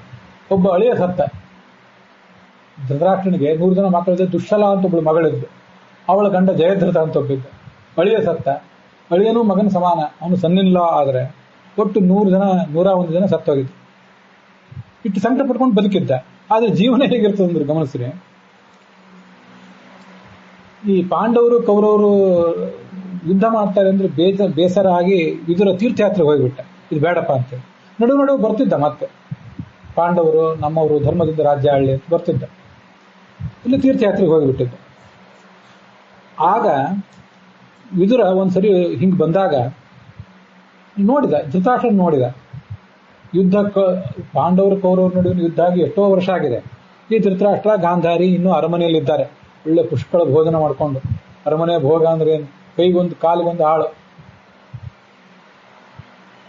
ಅದನ್ನೆಲ್ಲ ನೋಡಿದ. ಅರಮನೆಯಲ್ಲಿ ವ್ಯರ್ಥವಾಗಿ ಕಾಲ ಕಳೆದು ಬಿಟ್ಟಿದ್ದಾರಲ್ಲ ಈ ಧೃತರಾಷ್ಟ್ರ ಮತ್ತು ಗಾಂಧಾರಿ ಅನಿಸ್ತವನು. ಆಯ್ತು, ಮಕ್ಕಳು ಸತ್ತಿದ್ದಾರೆ, ಅಳಿಯ ಸತ್ತಿದ್ದಾನೆ, ಮೊಮ್ಮಕ್ಕಳು ಸತ್ತು ಹೋಗಿದ್ದಾರೆ. ದುರ್ಯೋಧನನ ಮಗ ಇದ್ದ ಒಬ್ಬ, ಅವನು ಸತ್ತು, ಲಕ್ಷಣ ಅಂತ ಹೇಳಿ, ಅವನು ಸತ್ತೋಗಿದೆ. ಎಲ್ಲರೂ ಸತ್ತೋಗಿದ್ದಾರೆ. ಈ ಮುದುಕಿ ಇನ್ನೂ ಬದುಕಿದ್ದಾರಲ್ಲ, ಸ್ವಲ್ಪ ಏನಾದ್ರು ನಾನು ತೀರ್ಥಯಾತ್ರೆಗೆ ಹೋದೆ, ರಿಟೈರ್ಡ್ ಆಗಿಬಿಟ್ಟು ನನಗೆ ದೂರ ತೀರ್ಥಯಾತ್ರೆ ಕಾಲ ಕಳೀತಿದ್ದೆ, ಬರ್ತಿದ್ದೆ. ಆದ್ರೂ ತೀರ್ಥಯಾತ್ರೆಗೆ ಹೆಚ್ಚು ಮಗ್ನಾಗಿರ್ತಿದ್ದೆ. ಈ ಮುದುಕಿ ಇನ್ನೂ ರಿಟೈರ್ಡ್ ಆಗಿಲ್ವಲ್ಲ ಅಂತ ಬೇಸರ ಆಯ್ತು ಅವನಿಗೆ. ಆವಾಗ ಆ ವಿದುರ ಅವನ ಹತ್ರ ಬಂದ ಅವನಿಗೆ ಹೇಳಿದ. ವಿದುರನಿಗೆ ಭಾರಿ ಧೈರ್ಯ, ಅವನ ವಿವೇಕ ಬಹಳ ದೊಡ್ಡದು. ಯಾಕೆ ಮಹಾಭಾರತ ಬರೆದ್ರಿ ನೀವು ಅಂತ ವೇದವ್ಯಾಸರನ್ನು ಕೇಳಿದ್ರೆ, ವಿದುರನ ಬುದ್ಧಿ ಎಷ್ಟು, ಅವನ ವಿವೇಕ ಎಷ್ಟು, ಅದನ್ನು ತೋರ್ಸ್ಲಿಕ್ಕೋಸ್ಕರ ಮಹಾಭಾರತ ಬರದೆ ಅಂತಾರ. ದುರ್ಯೋಧನ, ದುಶ್ಯಾಸನ, ಶಕುನಿ, ಕರ್ಣ ಇದ್ದಾಗಲೇ ಧೃತರಾಷ್ಟ್ರನ ದಬಾಯಿಸ್ತಿದ್ದ ಅವನು. ಇನ್ನು ಅವರೆಲ್ಲ ಸತ್ತೋಗಿದ್ದ ಯಾಕೆ ಬಿಡ್ತಾನೆ ನೋಡು. ಮರಣ ಬಂದಿದೆ. ಸಯೇಶ ಭಗವಾನ್ ಕಾಲನಾಮಕ ಭಗವಂತ ಎಲ್ಲ ಕಡೆ ಬಂದಾಗಿದೆ. ನಂದು ಎಲ್ಲಾದ್ರೂ ತೊಗೊಂಡು ಹೋಗಿದ್ದಾನೆ. ಮಹಾಭಾರತದಲ್ಲಿ ಒಂದ್ ಕಡೆ ಬರ್ತದೆ, ಸರ್ವೇ ವರ್ತಾಮಹೇ ಅಧ್ವನಿ. ಅರ್ಜಿ ಬರೆಯದೆ ನಮಗೆ ಪುಕ್ಕಟ್ಟೆ ಟಿಕೆಟ್ ಸಿಗೋದು ಅಂದ್ರೆ ಸಾವಿನ ಟಿಕೆಟ್ ಮಾತ್ರ. ರೈಲ್ವೆ ಟಿಕೆಟು, ಬಸ್ಸಿನ ಟಿಕೆಟು, ವಿಮಾನದ ಟಿಕೆಟ್ ಎಲ್ಲದಕ್ಕೂ ಕೂಡ ಏಜೆಂಟ್ಗಳು ಬೇಕು, ದುಡ್ಡು ಬೇಕು, ಟೈಮ್ ಬೇಕು. ಆದರೆ ಏನೂ ಅರ್ಜಿ ಹಾಕದೇನೆ ಹುಟ್ಟುವಾಗಲೇ ನಮ್ಮ ಕೈಲಿ ಟಿಕೆಟ್ ಕೊಟ್ಟು ಕಳಿಸ್ಬಿಟ್ಟಿರ್ತಾರೆ. ಅಂದ್ರೆ ಮರಣದ ಟಿಕೆಟ್ ಬಂದೇ ಬಿಟ್ಟಿದೆ. ಮರಣ ಬರುವಾಗ ಅದನ್ನ ತಪ್ಪಿಸ್ಲಿಕ್ಕೆ ಬರ್ತದೇನೋ. ನಮಗೆ ತುಂಬಾ ಪ್ರಿಯವಾದದ್ದು ಯಾವುದು? ನಮ್ಮ ಪ್ರಾಣ, ನಮ್ಮ ಜೀವ, ನಮ್ಮ ದೇಹ, ನಮ್ಮ ಗಂಡ ಹೆಂಡತಿ, ನಮ್ಮ ಹಾಸಿಗೆ, ನಮ್ಮ ಮನೆ ಸಂಪತ್ತು, ಇದೆಲ್ಲ ಆಮೇಲೆ. ನಮ್ಮ ಪ್ರಾಣವೇ ನಮ್ಮ ಕೈಯಲ್ಲಿ ಇರಲ್ಲ, ಅದೇ ಹೊರಟುಬಿಟ್ಟಿರ್ತದ, ಹೌದಲ್ಲ? ಹಾಗಿರುವಾಗ ನಮ್ಮ ವೈದ್ಯರು, ನಮ್ಮ ಬಂಧು ಬಾಂಧವರು, ತಜ್ಞರಾದ ಮಕ್ಕಳು, ಅವ್ರ ಮಕ್ಕಳೇ ವೈದ್ಯರಾಗಿರ್ಬೋದು, ಮೊಮ್ಮಕ್ಕಳೇ ವೈದ್ಯರಾಗಿರ್ಬೋದು, ಅಥವಾ ನಾವೇ ವೈದ್ಯರಾಗಿರ್ಬೋದು. ವೈದ್ಯರು ಸಾಯ್ಬೇಕಲ್ಲ ಒಂದು ದಿವಸ. ವೈದ್ಯರು ಅಂತೇಳಿ ನಾವೇ ಹಾಗೆ ಬದುಕಿರ್ತಾರೆ? ಅದು ಏನಿಲ್ವಲ್ಲ. ಅಂಥ ಜ್ಞಾನದ ಬಲದಿಂದ, ಆಧುನಿಕ ವಿಜ್ಞಾನದ ಬಲದಿಂದ, ತಂತ್ರಜ್ಞಾನದ ಬಲದಿಂದ ಆ ಮರಣವನ್ನು ಹಿಮ್ಮೆಟ್ಟಿಸ್ಲಿಕ್ಕೆ ಸಾಧ್ಯ ಇದೆಯೇನೋ? ನಿಮ್ಮ ಅಪ್ಪ ವಿಚಿತ್ರ ವೀರ್ಯ, ಶಂತನುವಿನ ಮಗ ವಿಚಿತ್ರ ವೀರ್ಯ ಅಂತ ಒಬ್ಬ ಇದ್ದ. ಅವನ ಮಕ್ಕಳು ಧೃತರಾಷ್ಟ್ರ, ಪಾಂಡು, ಇವರಿಬ್ರು ಕೂಡ. ನಿಮ್ಮ ಅಪ್ಪ ಸತ್ತೋಗಿದ್ದಾನೆ, ಶಂತನು, ಅವನು ಸತ್ತೋಗಿದ್ದಾನೆ, ಅಜ್ಜ, ಸೋದರರು ಸತ್ತೋಗಿದ್ದಾರೆ. ಪಾಂಡು ಮಹಾರಾಜ ಸತ್ತೋಗಿದ್ದಾನೆ, ಧೃತರಾಷ್ಟ್ರನ ಸಹೋದರ. ಮಿತ್ರರು ಸತ್ತೋಗಿದ್ದಾರೆ, ಮಕ್ಕಳು ಸತ್ತೋಗಿದ್ದಾರೆ, ಮೊಮ್ಮಕ್ಕಳು ಸತ್ತೋಗಿದ್ದಾರೆ, ಯೌವನ ಹೋಗಿದೆ. ಈಗ ನಿನಗೆ 100-110 ವರ್ಷದ ಕಾಲ ಬಂದಿದೆ. ಮುಪ್ಪು ಶರೀರದ ಕಣಕಣದಲ್ಲಿ ಮುಪ್ಪಿದೆ. ಇನ್ನೂ ಪರಲೋಕದ ಒಂದು ಅಧ್ಯಾತ್ಮದ ಸಾಧನೆ ಮಾಡ್ತಿರ್ಲಿಲ್ಲ. ಅವ್ನು ಮಾಡ್ತಿದ್ದಿರ್ಬೋದು, ನಿತ್ಯ ಏನು ಮಾಡ್ತಿರ್ಬೋದು, ದಿವಸ ಬೆಳಿಗ್ಗೆ ಒಂದ್ಸರಿ ಸ್ನಾನ ಮಾಡಿ ದೇವ್ರ ಮನೆಗೆ ಹೋಗಿದ್ದು ಮಂಗಳಾರತಿ ಮಾಡ್ತಿರ್ಬೋದು, ಪೂಜಾ ಮಾಡ್ತಿರ್ಬೋದು. ಮತ್ತು ಬೆಳಗಿನ ಫಲಾಹಾರ, ಉಪಾಹಾರ, ಮಧ್ಯಾಹ್ನ ಊಟ, ಸಾಯಂಕಾಲ ಒಂದಿಷ್ಟು ಮತ್ತೆ ಉಪಾಹಾರ, ಮತ್ತು ಸಾಯಂಕಾಲ ಇನ್ನೊಂದು ದೇವ್ರ ಮನೆಗೆ ಹೋಗಿ ಮತ್ತೊಂದು ಮಂಗಳಾರತಿ, ಮತ್ತು ಸಾಯಂಕಾಲ ಒಳ್ಳೆ ಊಟ, ಒಳ್ಳೆ ಪುಷ್ಕಳವಾದ ಊಟ, ಒಳ್ಳೆ ಹಂಸದ ತೂಲಿಕಾ ಸ್ವಲ್ಪ ಒಳ್ಳೆ ಹಾಸ್ಲಿಕ್ಕೊಬ್ರು ಆಳು, ತೆಗಿಲಿಕ್ಕೊಬ್ರು ಆಳು, ನಡರಾತ್ರಿ ಏನಾದ್ರು ಯಾರು ಕರೆದ್ರೆ ಇನ್ನೊಬ್ರು ಆಳು. ಅದರಲ್ಲೂ ಧೃತರಾಷ್ಟ್ರನಿಗೆ ಹೆಚ್ಚು ಆಳುಗಳು ಬೇಕಾಗ್ತಿತ್ತು. ಉಳಿದವ್ರಿಗೆಲ್ಲ ಕಣ್ಣು ಕಾಣ್ತಿರ್ತಲ್ಲ, ಇವನಿಗೆ ಕಣ್ಣು ಕಾಣೋದಿಲ್ಲ ಅಂದ್ಮೇಲೆ ಇವರಿಗೆ ಹೆಚ್ಚಿನ ಆಳುಗಳನ್ನೇ ಇಟ್ಟಿದ್ದಂತೆ. ಹೆಣ್ಣಾಳು, ಗಂಡಾಳು, ಎಲ್ಲಾ ಥರದ ಆಳುಗಳು. ಇನ್ನೂ ಪರಗೇಹ ಉಪಾಸತೆ, ಯಾರ ಮನೆಯಲ್ಲಿ ಬದುಕಿದ್ದೆ ನೀನು ತಿಳಿ ವಿಚಾರ ಮಾಡು. ನಿನ್ನ ಮನೆ ಮುಗಿತೀಗ, ಎಲ್ಲ ಕಿತ್ಕೊಂಡಾಯ್ತು. ಪಾಂಡವ್ರ ಮನೆಯಲ್ಲಿ ಬದುಕಿದ್ಯಲ್ಲ, ನಿಂಗೆ ನಾಚಿಕೆ ಆಗೋದಿಲ್ಲೇನು? ಅಹೋ ಮಹೀಯಸಿ ಜಂತೋಹೋ ಜೀವಿತಾಶಾಯ ಭವಾನ್. ಬದುಕಬೇಕು ಅಂತ ಇಷ್ಟೊಂದು ಆಸೆ ಮನುಷ್ಯನಿಗೆ, ವಿಚಾರ ಮಾಡ್ಬೇಕು ಅನ್ಸೋದು. ಭೀಮಾಪವರ್ಜಿತ ಪಿಂಡ ಮಾದತ್ತೆ ಗೃಹಪಾಲವತ್. ಇವತ್ತು ನೀನು ಊಟ ಮಾಡ್ತಿದ್ಯಲ್ಲ, ಬೆಳಗಿನ ಉಪಾಹಾರ, ಮಧ್ಯಾಹ್ನದ ಊಟ, ಸಾಯಂಕಾಲದ ಊಟ, ಇದೆಲ್ಲ ಭೀಮ ಹಾಕಿದ ಪಿಂಡ ಇದೆ. ನಾಯಿಗೆ ಒಂದಿಷ್ಟು ಅನ್ನ ಹಾಕ್ತಿದ್, ನಡಿ ತಿಂದು ಹೋಗಂತ ಬೈತೀವಲ್ಲ ನಾಯಿ. ಗೃಹಪಾಲವತ್ತು ಅಂತಾನೆ ಉದಾಹರಣೆ ಕೊಡ್ತಾನೆ. ಮನೆ ಕಾಯುವ ನಾಯಿ, ನೀವು ಅನ್ನ ಹಾಕಿದ್ರೆ ಅಲ್ಲೇ ಚಟ್ಪಡಿಸಿ ಶುರುವಾಗಿರ್ತದೆ. ಹೊತ್ತು ಬಂದ ಕೂಡಲೇ ಬಾಲ ಎಲ್ಲ ಆಡ್ತಿರ್ತದೆ, ಕುಯಿ ಕೊಡ್ತಿರ್ತದೆ. ಅನ್ನ ತಂದ ಕೂಡಲೇ ಮತ್ತಷ್ಟು ಸಂಭ್ರಮ ಆಗುತ್ತೆ. ಅನ್ನ ತಿಂದ ಕೂಡಲೇ ಮತ್ತಷ್ಟು ಕೃತಜ್ಞತೆಯಿಂದ ಬಾಲ ಎಲ್ಲ ಆಡಿಸ್ತದೆ, ಕಣ್ಣಿನಲ್ಲಿ ಕೃತಜ್ಞತೆಯನ್ನು ತೋರಿಸ್ತಿರ್ತದೆ. ಮನೆ ಕಾಯುವ ನಾಯಿ ಮನೆ ಒಡೆಯ, ಮನೆಯ ಒಡತಿ ಆಹಾರ ಹಾಕುವಾಗ ಹೇಗೆ ನಿರೀಕ್ಷೆ ಮಾಡ್ಕೊಂಡು ಬದುಕಿರ್ತದಲ್ಲ, ಹಾಗೆ ಭೀಮ ಹಾಕಿದ ಅನ್ನ ತಿಂದ್ಕೊಂಡು ಬದುಕಿದ್ದೀಯಲ್ಲ ಅಂತ ಹೇಳೋದು ವಿದುರ. ಭೀಮ ಹೊರ ನೋಟಕ್ಕೆ ತುಂಬ ಹೊರಟ. ಅವನು ಏನು ಮಾಡ್ತಿದ್ನಂತೆ, ದಿವಸ ಬಂದು ನೋಡ್ರಿ ನಾನು ಭೀಮಸೇನ, ನಮ್ಮ ತೋಳು ನೋಡ್ರಿ ಅಂಥ ತೋಳು, ದೊಡ್ಡ ತೊಲೆ ಇದ್ದಂಥ ತೋಳುಗಳು, ಇದೇ ತೋಳುಗಳಿಗೆ ಸಿಕ್ಕಿ ಈ ದುಶ್ಯಾಸನ, ದುರ್ಯೋಧನ, ನುಚ್ಚು ನೂರಾದರು ಈ ಮುದುಕನ ಮಕ್ಕಳು ಹೇಳೆ ಹೆಸರಿಲ್ದಂಗೆ ಆಗಿಬಿಟ್ಟು ಅಂತ ಮುದುಕನ ಎದುರಿಗೆ ಅಂತಿದ್ದ. ಆ ಮುದುಕನ ಪಾಪ ಓಡಾಡ್ಕೊಂಡು ಮತ್ತೆ ಫಲಾಹಾರ ಮಾಡ್ತಿದ್ದ, ಮತ್ತೆ ಊಟ ಮಾಡ್ತಿದ್ದ, ಮತ್ತೆ ರಾತ್ರಿ ಊಟ ಮಾಡ್ತಿದ್ದ. ಮುದುಕಿ ಇದ್ದು ಅದು ನೀವು ಮುಂದ್ಕೊಂಡು ಭೀಮಸೇನ ಹೇಳ್ತಾನೆ. ಅದು ಆಮೇಲೆ ಬೈದು ಅನ್ನ ಹಾಕ್ತಾನೆ. ಅದು ಇನ್ನೂ ತಿನ್ಕೊಂಡು ಬದುಕಿದ್ದೀಯಲ್ಲ, ನಡಿ ಕಾಡಿಗೆ ಸಾಕೆ. ಮಹಾಭಾರತ ತುಂಬಾ ವಿಸ್ತಾರವಾಗಿದೆ. ಅದು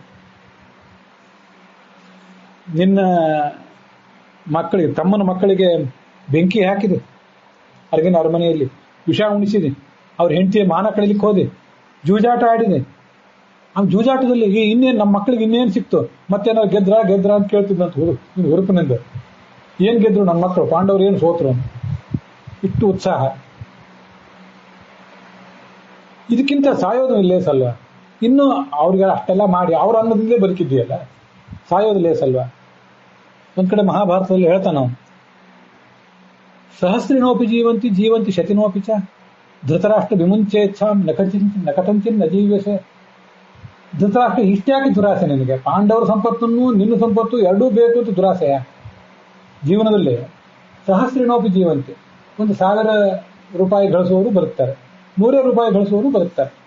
ಸ್ವಲ್ಪ ನೋಡ್ರಿ, ನೀವು ಈಗ 60-70 ಈ ವಯಸ್ಸಿನಲ್ಲಿದ್ದೇವಲ್ಲ, ನಿಮ್ಮ ತಂದೆಯಂದರು, ಅಜ್ಜಂದರು ಕೆಲವರೆಲ್ಲ 150 ರೂಪಾಯಿ ಸಂಬಳದಲ್ಲಿ ಬದುಕ್ತಿದ್ರು. ಅವತ್ತು ನಮ್ಮ ತಂದೆಯವರು ಸರ್ವಿಸ್ ಸ್ಟಾರ್ಟ್ ಮಾಡಿದಾಗ ಅವ್ರಿಗೆ 150 ರೂಪಾಯಿ ಸಂಬಳ ಇತ್ತು. ಅಂತ ಉದಾಹರಣೆಗಳು ನೀವು ನೋಡಿದ್ದೀರಿ. ಸುಮ್ಮನೆ ಒಂದು ಉದಾಹರಣೆ ಹೇಳಿದೆ. ಅನೇಕ ಜನ ನೀವು ವೃತ್ತಿ ಮಾಡಿ ನಿವೃತ್ತರಾದವರಿದ್ದೀರಿ. ವೃತ್ತಿ ಪ್ರಾರಂಭದಲ್ಲಿ ನಿಮ್ಗೆ ಎಷ್ಟು ಸಂಬಳ ಇತ್ತು, ಈಗ ಎಷ್ಟು ಸಂಬಳ ಇದೆ? ಕೆಲವರಿಗೆ ಪ್ರತಿನಿತ್ಯ ಒಂದು ದಿವಸಕ್ಕೆ 1,000 ರೂಪಾಯಿ ಸಂಬಳ ಬರ್ತದೆ, ಕೆಲವರಿಗೆ 2,000 ಬರ್ತದೆ. ಇದನ್ನೆಲ್ಲ ನಾವು ಒಂದು ತಿಂಗಳಿಗೆ ಲಕ್ಷಕ್ಕೆ ವರ್ಷದ ಪ್ಯಾಕೇಜು, ತಿಂಗಳಿನ ಪ್ಯಾಕೇಜ್ ಲೆಕ್ಕ ಹಾಕ್ತಾ ಕೂತ್ರೆ ಲಕ್ಷಗಟ್ಟಲೆ ಬದುಕುವವರು, ಲಕ್ಷಗಟ್ಟಲೆ ಗಳಿಸುವವರು ಬದುಕಿದ್ದಾರೆ. ಕೆಲವರು ಕೂಲಿ ನಾಲಿ ಮಾಡಿ ಬದುಕುವವರು ತಿಂಗಳಿಗೆ ಒಂದು ದಿವಸಕ್ಕೆ ಎಷ್ಟು ಗಳಿಸ್ತಾರೆ? 400-500 ರೂಪಾಯಿ ಗಳಿಸ್ತಾರೆ. ಒಂದು ಗಂಡಾಳಾದ್ರೆ 500 ಗಂಡಾಳು, ಹೆಣ್ಣಾಳು 300-3,200, 2,200. ಎಷ್ಟೊತ್ತು ಕೆಲಸ ಮಾಡ್ತಾರೆ ಅಷ್ಟು.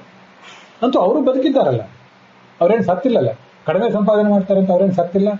ಜಾಸ್ತಿ ಸಂಪಾದನೆ ಮಾಡೋರೇನು 100, 200, 300ಕ್ಕಿಂತ ಬದುಕಿಲ್ಲ. ಅವ್ರ ಆಯುಷ್ಯ ಏನು ಹೆಚ್ಚಾಗಿಲ್ವಲ್ಲ.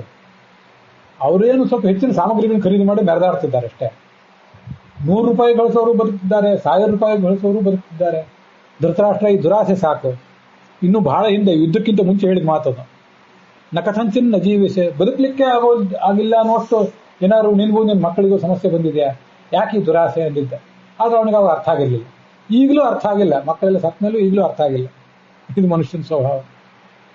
ಧೃತರಾಷ್ಟ್ರ ಅಂದ್ರೆ ರಾಷ್ಟ್ರದ ಜವಾಬ್ದಾರಿ, ರಾಷ್ಟ್ರವನ್ನು ಹೊತ್ತವನು ಅಂತ ಅರ್ಥ.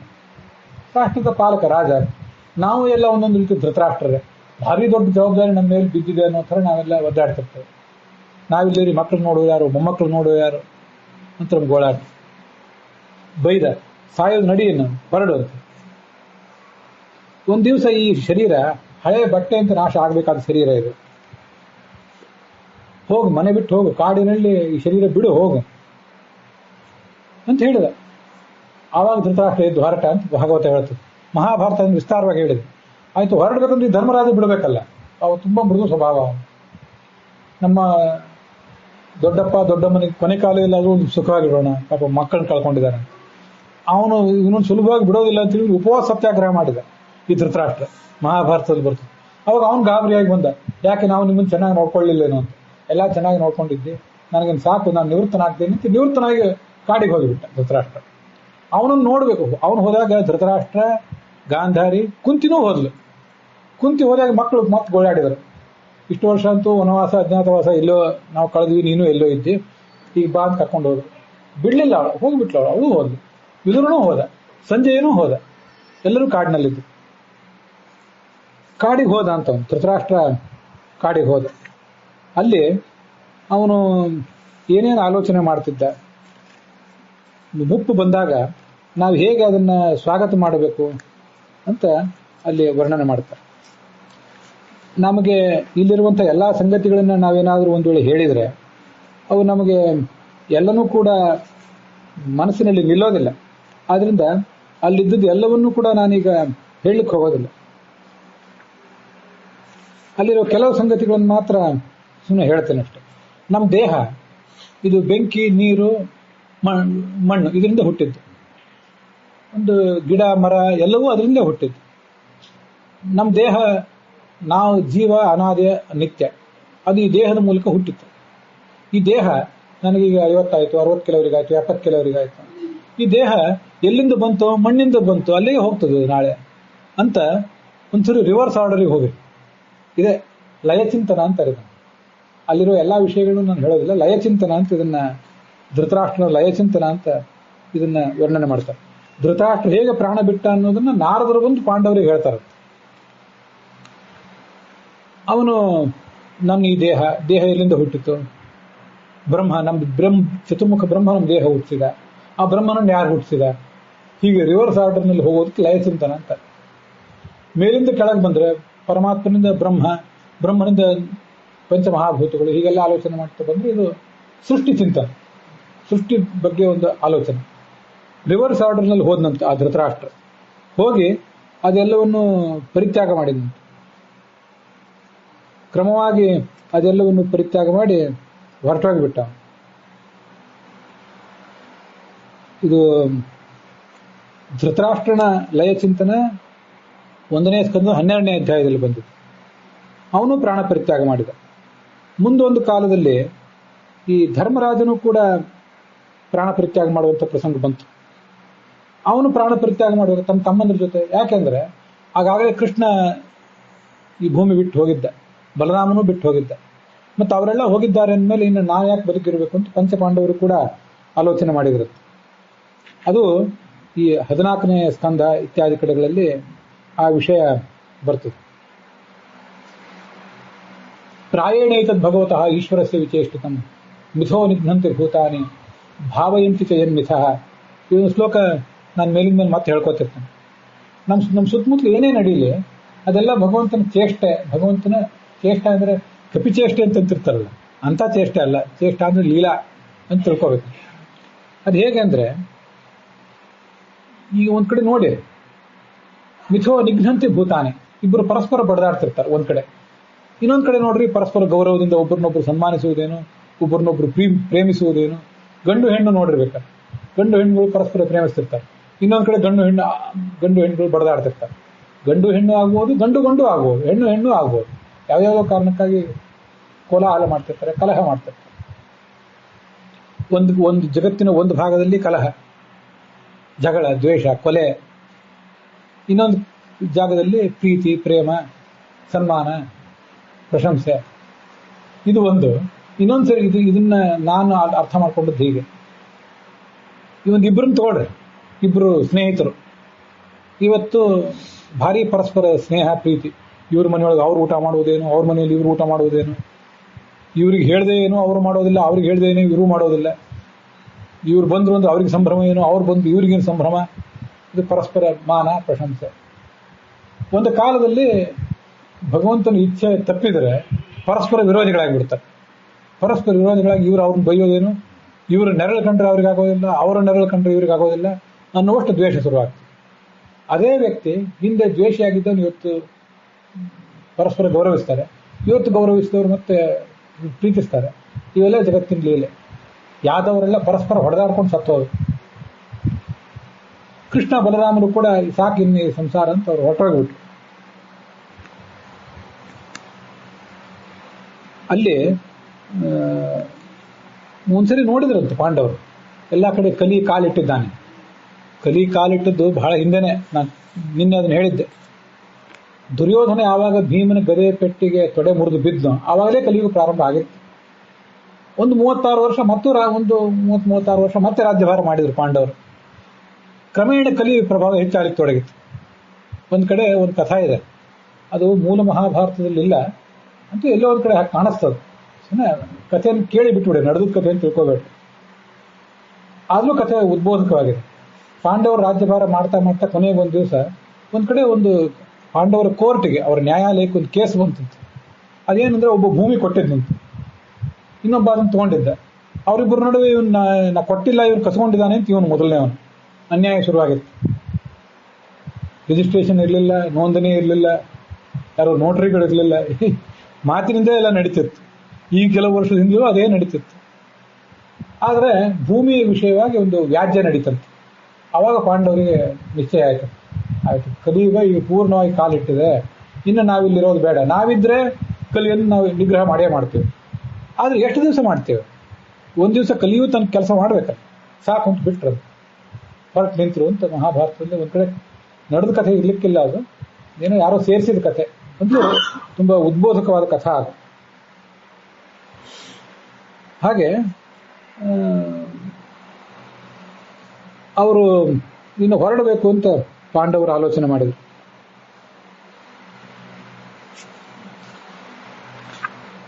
ಧರ್ಮರಾಜನು ಕೂಡ ಒಂದೊಂದು ತತ್ವ, ಪಾರ್ವತಿ, ಶಿವ, ಸರಸ್ವತಿ, ಚತುರ್ಮುಖ, ಹೀಗೆ ಮೇಲಿನ ಆರ್ಡರ್ನಲ್ಲಿ ಆ ತತ್ವಗಳೆಲ್ಲ, ನಮ್ಮ ದೇಹದಲ್ಲಿನ ತತ್ವಗಳೆಲ್ಲ ಮೇಲೆ ಹೋಲಿಕ್ಕೆ ಶುರುವಾದವು. ಎಲ್ಲೆಲ್ಲಿಂದ ಹೇಗೆ ಹುಟ್ಟಿದ್ದವು ಹಾಗೆ ಅವೆಲ್ಲ ಮರಳಿ ಹೋದವು ಅಂತ ಅವನು ಚಿಂತನೆ ಮಾಡಲಿಕ್ಕೆ ತೊಡಗಿದಂತೆ. ಅದನ್ನು ಅಲ್ಲಿ ವರ್ಣಿಸ್ತಾರೆ. ವಾಚಂ ಜುಹಾವ ಮನಸಿ ತತ್ಪ್ರಾಣ ಇತರೆ ಪರಂ. ಈ ಎಲ್ಲ ವಿವರಗಳನ್ನು ಎಲ್ಲರೂ ನೆನ್ಪಿಟ್ಕೊಳ್ಳೋದು ಬೇಕಾಗಿಲ್ಲ. ಆದರೆ ಒಂದಂತೂ ಹೌದು, ಆಯುಷ್ಯ ಮುಗಿತಾ ಬಂದಂತೆ ನಾವಿನ್ನ ಸಾಯುವವರಿದ್ದೇವೆ. ಮಣ್ಣು, ನೀರು, ಬೆಂಕಿ ಇಷ್ಟನ್ನಾದ್ರೂ ನೆನ್ಪಿಟ್ಕೊಂಡ್ರೆ ಸಾಕು. ನಮ್ಮ ದೇಹ ಹುಟ್ಟಿದ್ದು ಈ ಮೂರರಿಂದ, ಇನ್ನೂ ವಾಯು, ಆಕಾಶ ಇವೆ, ಮುಖ್ಯವಾಗಿ ಈ ಮೂರು. ಇದಕ್ಕೆ ಹೋಗಿ ಸೇರುವುದಿದೆ ಅನ್ನೋ ಎಚ್ಚರ ನಾವು ಇಟ್ಟಿಟ್ಕೊಂಡ್ರೆ ಸಾಕು. ಪ್ರತಿನಿತ್ಯ ಒಂದು 3 ಸರಿ, ಕನಿಷ್ಠ 3 ಸರಿ ತಟಸ್ಥವಾಗಿ ಒಂದು ಕಡೆ ಕೂತ್ಕೊಂಡು, ನಿಶಬ್ದವಾದ ಜಾಗದಲ್ಲಿ ಒಂದು ಕಡೆ ದೇವ್ರ ಮುಂದೆ ಕೂತ್ಕೊಂಡು, ಸಾವು ಸಮೀಪ ಬಂದಿದೆ, ಇನ್ನು 10 ವರ್ಷ ಇರ್ಬೋದು, 20 ವರ್ಷ ಇರ್ಬೋದು, 1 ವರ್ಷ ಇರ್ಬೋದು, ಏನೇ ಇರ್ಬೋದು, ಅದನ್ನು ಸ್ವಾಗತಿಸಲಿಕ್ಕೆ ನಾನು ಸಿದ್ಧನಾಗಬೇಕು ಅಂತ ನಮ್ಮನ್ನು ಹುಟ್ಟಿಸಿದ ಭಗವಂತನೇ ನಮ್ಮನ್ನು ಕರ್ಕೊಂಡು ಹೋಗೋನಿದ್ದಾನೆ. ಇಷ್ಟೇ ಒಂದೇ ವಾಕ್ಯದ ಚಿಂತನೆ ಪ್ರತಿನಿತ್ಯ ಮಾಡಬೇಕು. ಇದೇ ಸಾಯಲಿಕ್ಕೆ ಕಲಿಯೋದು. ಇದೇ ಮಹಾಭಾರತನ ಒಂದು ಕಲಿಸಿದೆ, ಭಾಗವತ ಕಲಿಸಿದೆ. ಉಳಿದ ವಿವರಗಳು ಬೇಡ. ಅವೆಲ್ಲ ವಿವರಗಳು ಮತ್ತೆ ತುಂಬ ಕ್ಲಿಷ್ಟವಾದ ವಿವರಗಳನ್ನು ಅದೆಲ್ಲರೂ ನಾವು ಹೇಳೋದು ಇಲ್ಲ, ಅದು ನೆನಪಿಟ್ಕೊಳ್ಳೋದು ಅಗತ್ಯವೂ ಇಲ್ಲ. ನಮ್ಮನ್ನು ಹುಟ್ಟಿಸಿದ ಭಗವಂತನೇ ಕರ್ಕೊಂಡು ಹೋಗೋನಿದ್ದಾನೆ. ಮಣ್ಣು, ನೀರು, ಬೆಂಕಿಗಳಿಂದ ನಮ್ಮ ಶರೀರ ಹುಟ್ಟಿತು, ಅಲ್ಲೇ ಹೋಗಿ ಸೇರುವುದಿದೆ. ಮತ್ತು ನಾವು ಏನು ಪಡ್ಕೊಂಡು ಬಂದಿದ್ದೆವು? ಬರುವಾಗ ಏನು ತಂದಿದ್ದೆವು? ಏನೂ ಇಲ್ಲ. ಹೋಗುವಾಗೂ ಬರಿಗೆಯಲ್ಲಿ ಹೋಗ್ತೇವೆ. ಇಷ್ಟನ್ನೇ ನಿತ್ಯ ಚಿಂತನೆ ಮಾಡ್ತಾ ಮನುಷ್ಯ ಸಿದ್ಧನಾಗಬೇಕು. ಅದು ಆ ಲಯ ಚಿಂತನ ಅಂತ ಹೀಗೆ ಅದನ್ನು ವರ್ಣಿಸ್ತಾರೆ. ಧರ್ಮರಾಜ ಹೊರಟಾಗ ಕಲಿನ ಅಧರ್ಮ ಮಿಶ್ರೇಣ ದೃಷ್ಟ ಸೃಷ್ಟಾ ಎಲ್ಲ ಕಲಿ ಕಾಲಿಟ್ಟಿದಂತ ಗೊತ್ತಾಯ್ತು ಪಾಂಡವರಿಗೆ. ಅವರು ಕೂಡ ಅದಕ್ಕೆಲ್ಲ ತಯಾರಾದರು. ಇನ್ನ ಇಲ್ಲಿವರೆಗೆ ನಾನು ಪಾಂಡವರ ಧೃತರಾಷ್ಟ್ರನ ಕಥೆ ಹೇಳಿದೆ, ಅವನು ಪ್ರಾಣ ಪರಿತ್ಯಾಗ ಮಾಡಿದ ಕಥೆ ಹೇಳಿ. ಅವನು ಧ್ಯಾನ ಮಾಡ್ತಾ ಮಾಡ್ತಾ ಕೂತಿದ್ನಲ್ಲ, ಏನಾಯ್ತಂತೆ, ಧ್ಯಾನದಲ್ಲಿ ಮಗ್ನಾಗಿದ್ದ. ಅಲ್ಲಿವರೆಗೆ ಮಾಡಿದ ಪಾಪ, ಪಾಂಡವರಿಗೆ ಮಾಡಿದ ಅನ್ಯಾಯ ಎಲ್ಲ ಸುಟ್ಟು ಬೂದಿಯಾಗಿ ಹೋಗಿತ್ತು. ಯಾಕಂದ್ರೆ ಕೊನೆ ಕಾಲಕ್ಕೆ ಎಲ್ಲ ವೈರಾಗ್ಯ ತಳೆದು ಕಾಮನೆಗಳನ್ನೆಲ್ಲ ಬದಿಗಿಟ್ಟು ಭಗವಂತನ ಧ್ಯಾನದಲ್ಲಿ ಲೀನ ಆಗಿಬಿಟ್ಟದು. ಅವನ ಅಲ್ಲೇ ತಪಸ್ಸು ಮಾಡ್ತಾ ಮಾಡ್ತಾ ಕಾಡ್ಗಿಚ್ಚು ಎಲ್ಲ ಕಡೆ ವ್ಯಾಪಿಸ್ಕೊಳ್ತು. ತಪ್ಪಿಸ್ಕೋಬೇಕು ಅಂತ ಆಲೋಚನೆ ಏನು ಬರಲಿಲ್ಲ ಅವನಿಗೆ. ಭಗವಂತನ ಧ್ಯಾನದಲ್ಲಿ ಮಗ್ನಾಗಿದ್ದ.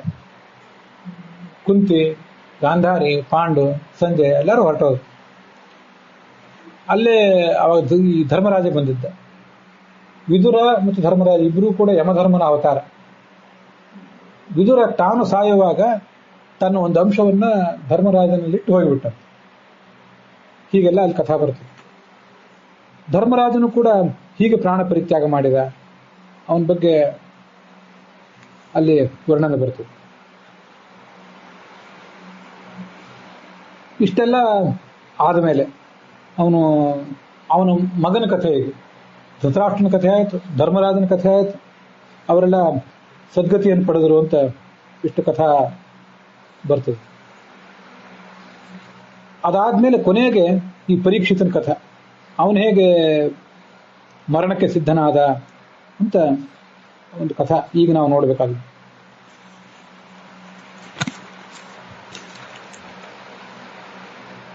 ಪರೀಕ್ಷಿತ ರಾಜನಿಗೆ ಪಾಂಡವರೆಲ್ಲ ಹೋದ ಮೇಲೆ ದಿಗ್ವಿಜಯ ಮಾಡಬೇಕು ಅಂತ ಕಾಣಿಸ್ತು. ಅದನ್ನು ಕಳೆದ ದಿವಸ ನೋಡಿದ್ದೇವೆ. ಒಂದು ಎತ್ತು, ಆ ಎತ್ತಿನ ಸಮೀಪ ಒಂದು ಆಕಳು, ಅವೆಲ್ಲ ಓಡಾಡ್ತಾ ಇದ್ದವು. ಆ ಕಲಿ ಅವುಗಳನ್ನು ಹೊಡಿತಾ ಇದ್ದ. ಯಾಕೆ ಹೊಡಿತಾ ಇದ್ದಿ ಅಂತ ಅವನು ಬೈದ. ಕೊನೆಗೆ ಕಲಿಯನ್ನು ಬೆದರಿಸಿ ಕಳಿಸಿದ. ಆದ್ರೆ ಒಂದು 3-4 ಜಾಗ ಕೇಳಿದ್ದ, 5 ಜಾಗ ಕೇಳಿದ್ದ. ದ್ಯೂತ, ಮದ್ಯಪಾನ, ಕೊನೆಗೆ ಬಂಗಾರನೂ ಒಂದು ಕೊಟ್ಟ. ಅಲ್ಲೆಲ್ಲ ಕಲಿ ಇದ್ದಾನೆ ಅಂತ ನಾವು ಅದನ್ನೆಲ್ಲ ನೋಡಿದ್ವಿ. ಇಷ್ಟಾದ ಮೇಲೆ ಮುಂದೇನಾಯ್ತು, ಅವನೊಂದು ಕಡೆ ದಿಗ್ವಿಜಯಕ್ಕೆ ಅಂತ ರಾಜರ ಮೇಲಿನ ಮೇಲೆ ಅಲ್ಲಿ ತಮ್ಮ ಸಾಮ್ರಾಜ್ಯದಲ್ಲಿ ಹೇಗೆ ನಡೆದಿದೆ ಅದನ್ನೆಲ್ಲ ಅವರು ನೋಡ್ಲಿಕ್ಕೆ ತೊಡಗಿದ್ರು. ಧೃತರಾಷ್ಟ್ರ ಹೋದ ಅಂತ ಅನ್ನೋದನ್ನ ನೋಡಿದ್ವಿ. ಪಾಂಡವರು ಕೂಡ ಸದ್ಗತಿಯನ್ನು ಪಡೆದರು. ಯಹ ಶುದ್ಧಯ ಭಗವತ್ ಪ್ರಯಾಣಂ. ಪಾಂಡವರು ಮತ್ತು ಕೃಷ್ಣ ಇವರೆಲ್ಲ ಪರಂಧಾಮಕ್ಕೆ ಹೋದ ಕಥಾ ಏನಿದೆಯಲ್ಲ, ಅದನ್ನ ಶುದ್ಧವಾದ ಮನಸ್ಸಿನಿಂದ ಕೇಳಿದರೆ ಭಗವಂತನ ಭಕ್ತಿ ಮನಸ್ಸಿನಲ್ಲಿ ಮೂಡುತ್ತದೆ, ಮತ್ತೆ ಮುಕ್ತಿಯನ್ನು ಪಡ್ಕೋತಾರೆ. ಇದು ಭಾಗವತದ ಶ್ರವಣ. ಯಾರ್ಯಾರು ಹೇಗೆ ಭಗವಂತನ ಧ್ಯಾನ ಮಾಡಿ ತಮ್ಮ ಸದ್ಗತಿಯನ್ನು ಪಡೆದರು ಅಂತ. ಅವಾಪುಹು ದುರ್ವಾಪಂತೆ ಅಸದ್ಭಿ ವಿಷಯಾತ್ಮಭಿ ವಿಧೂತ ಕಲ್ಮಷಂ ಸ್ಥಾನಂ ವಿರಜೇನ ಆತ್ಮನೈವಹಿ. ಎಲ್ಲ ಪಾಂಡವರು ಕೂಡ ಹೀಗೆ ಸದ್ಗತಿಯನ್ನು ಪಡೆದರು ಅಂತ ಆ ಪಾಂಡವರ ಬಗ್ಗೆ ವರ್ಣನೆ ಇದೆ. ಧೃತರಾಷ್ಟ್ರನ ಬಗ್ಗೆ ಅಂತೂ 12ನೇ ಅಧ್ಯಾಯದಲ್ಲೇ ಬಂದಿದೆ. ಅವನು ಹೇಗೆ ತನ್ನ ಶರೀರವನ್ನು ಬೆಂಕಿಗೆ ಆಹುತಿಯನ್ನಾಗಿ ಮಾಡಿಕೊಂಡ ಅಂತ ಅನ್ನೋದು ಅಲ್ಲೇ ವರ್ಣನೆ ಬರ್ತದೆ. ಈಗ ಆ ಪರೀಕ್ಷಿತನ ಜೀವಮಾನದಲ್ಲಿ ಏನಾಯಿತು, ಆ ಭಾಗವತವನ್ನು ಕೇಳುವ ಪ್ರಸಂಗ ಅವನಿಗೆ ಏನಾಯಿತು ಅಂತ ಅನ್ನೋದನ್ನ ಈಗ ನೋಡೋಣ.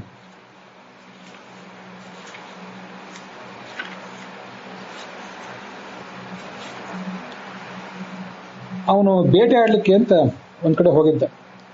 ಆ ಬೇಟೆ ಆಡಲಿಕ್ಕೆ ಅಂತ ಹೋದಾಗ ಒಂದು ಋಷಿಯ ಆಶ್ರಮಕ್ಕೆ ಬಂದ. ಋಷಿಯ ಆಶ್ರಮಕ್ಕೆ ಬಂದ ವಿಪರೀತ ನೀರಡಿಕೆ ಆಗಿತ್ತು. ಮಹಾಭಾರತದಲ್ಲೂ ಈ ಕಥೆ ಇದೆ, ಭಾಗವತದಲ್ಲೂ ಈ ಕಥೆ ಇದೆ. ವಿಪರೀತ ನೀರಡಿಕೆ, ಹಸಿವು ಬೇರೆ. ಅಲ್ಲೊಬ್ಬ ಋಷಿಯನ್ನು ನೋಡಿದ. ಋಷಿ ಕಣ್ಮುಚ್ಚಿ ಕೂತಿದ್ದ. ಅವ್ರು ಹೇಗೆ ಕೂತಿರ್ತಾರೆ ಅಂದ್ರೆ, ಋಷಿಗಳು ಸಮಾಧಿ ಅವಸ್ಥಾ ಅಂತ ಕರೀತಾರೆ. ಸಮಾಧಿ ಅವಸ್ಥಾ ಅಂದ್ರೆ ನಮ್ಮ ಈ ದೇಹಕ್ಕೂ ಮನಸ್ಸಿಗೂ ಸಂಬಂಧ ಇರ್ತದಲ್ಲ, ಅದನ್ನೆಲ್ಲ ಕಡ್ಕೊಂಡಿರ್ತಾರೆ. ನಾವು ಕಣ್ಮುಚ್ಚಿ ಕೂತ್ಕೋಬಹುದು, ಒಂದು ಸ್ವಲ್ಪ ಹೊತ್ತು ಮೈಮರ್ತು ಕೂತ್ಕೋಬಹುದು. ಆದ್ರೆ ಯಾರು ತಟ್ಟಿ ಎಬ್ಬಿಸಿದ್ರೆ ನಾವು ಎದ್ದು ಬಿಡ್ತೇವೆ. ಯಾಕಂದ್ರೆ ದೇಹಕ್ಕೂ ಮನಸ್ಸಿಗೂ ಇನ್ನೂ ಸಂಬಂಧ ಇದ್ದೇ ಇರ್ತದೆ. ದೇಹ ಅದರೊಳಗೆ ಅದನ್ನು ಕಂಟ್ರೋಲ್ ಮಾಡುವುದು ಮನಸ್ಸು, ಮನಸ್ಸನ್ನು ಕಂಟ್ರೋಲ್ ಮಾಡುವುದು ಆತ್ಮ. ಆದರೆ ಅವರು ಕೇವಲ ದೇಹದ ಸಂಬಂಧವನ್ನು ಕಡ್ಕೊಂಡು ಭಗವಂತನ ಧ್ಯಾನದಲ್ಲಿ ಲೀನರಾಗಿರ್ತಾರೆ. ಸುತ್ತಮುತ್ತಲು ಎಂಥ ದೊಡ್ಡ ಬಾಂಬ್ ಸ್ಫೋಟ ಆದರೂ, ಬೇರೆ ನಗಾರಿ ಬಾರಿಸಿದ್ರು ಅವ್ರಿಗೆ ಎಚ್ಚರ ಆಗೋದಿಲ್ಲ. ಅಂತಹ ಸ್ಥಿತಿಯಲ್ಲಿ ಇರ್ತಾರೆ. ರಾಜ ಬಂದದ್ದು ಗೊತ್ತಾಗಲಿಲ್ಲ ಅವನು. ಆವಾಗ ಅತಿಥಿ ಸತ್ಕಾರ ಮಾಡಲಿಲ್ಲ. ಗೊತ್ತಾಗಿದ್ರೆ ಅತಿಥಿ ಸತ್ಕಾರ ಮಾಡ್ತಿದ್ದ, ಬಾ ಅಂತಿದ್ದ, ನೀರು ಕೊಡ್ತಿದ್ದ, ಎಲ್ಲ ಮಾಡೇ ಮಾಡ್ತಿದ್ದ.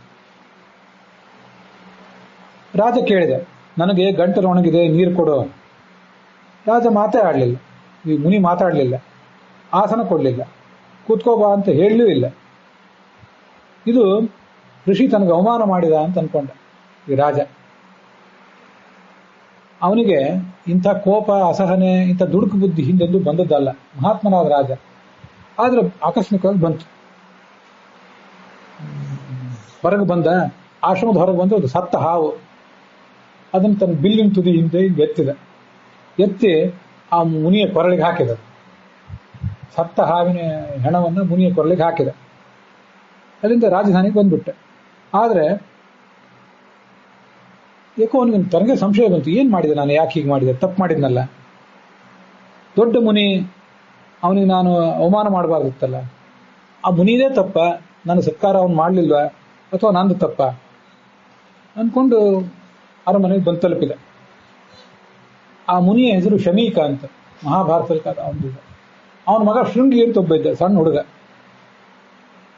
ಸಣ್ಣ ಹುಡುಗ ಅಂದ್ರೆ ಒಂದು 10-15 ವರ್ಷದ ಹುಡುಗನಾದರೂ ಇದ್ದಿರಬಹುದು.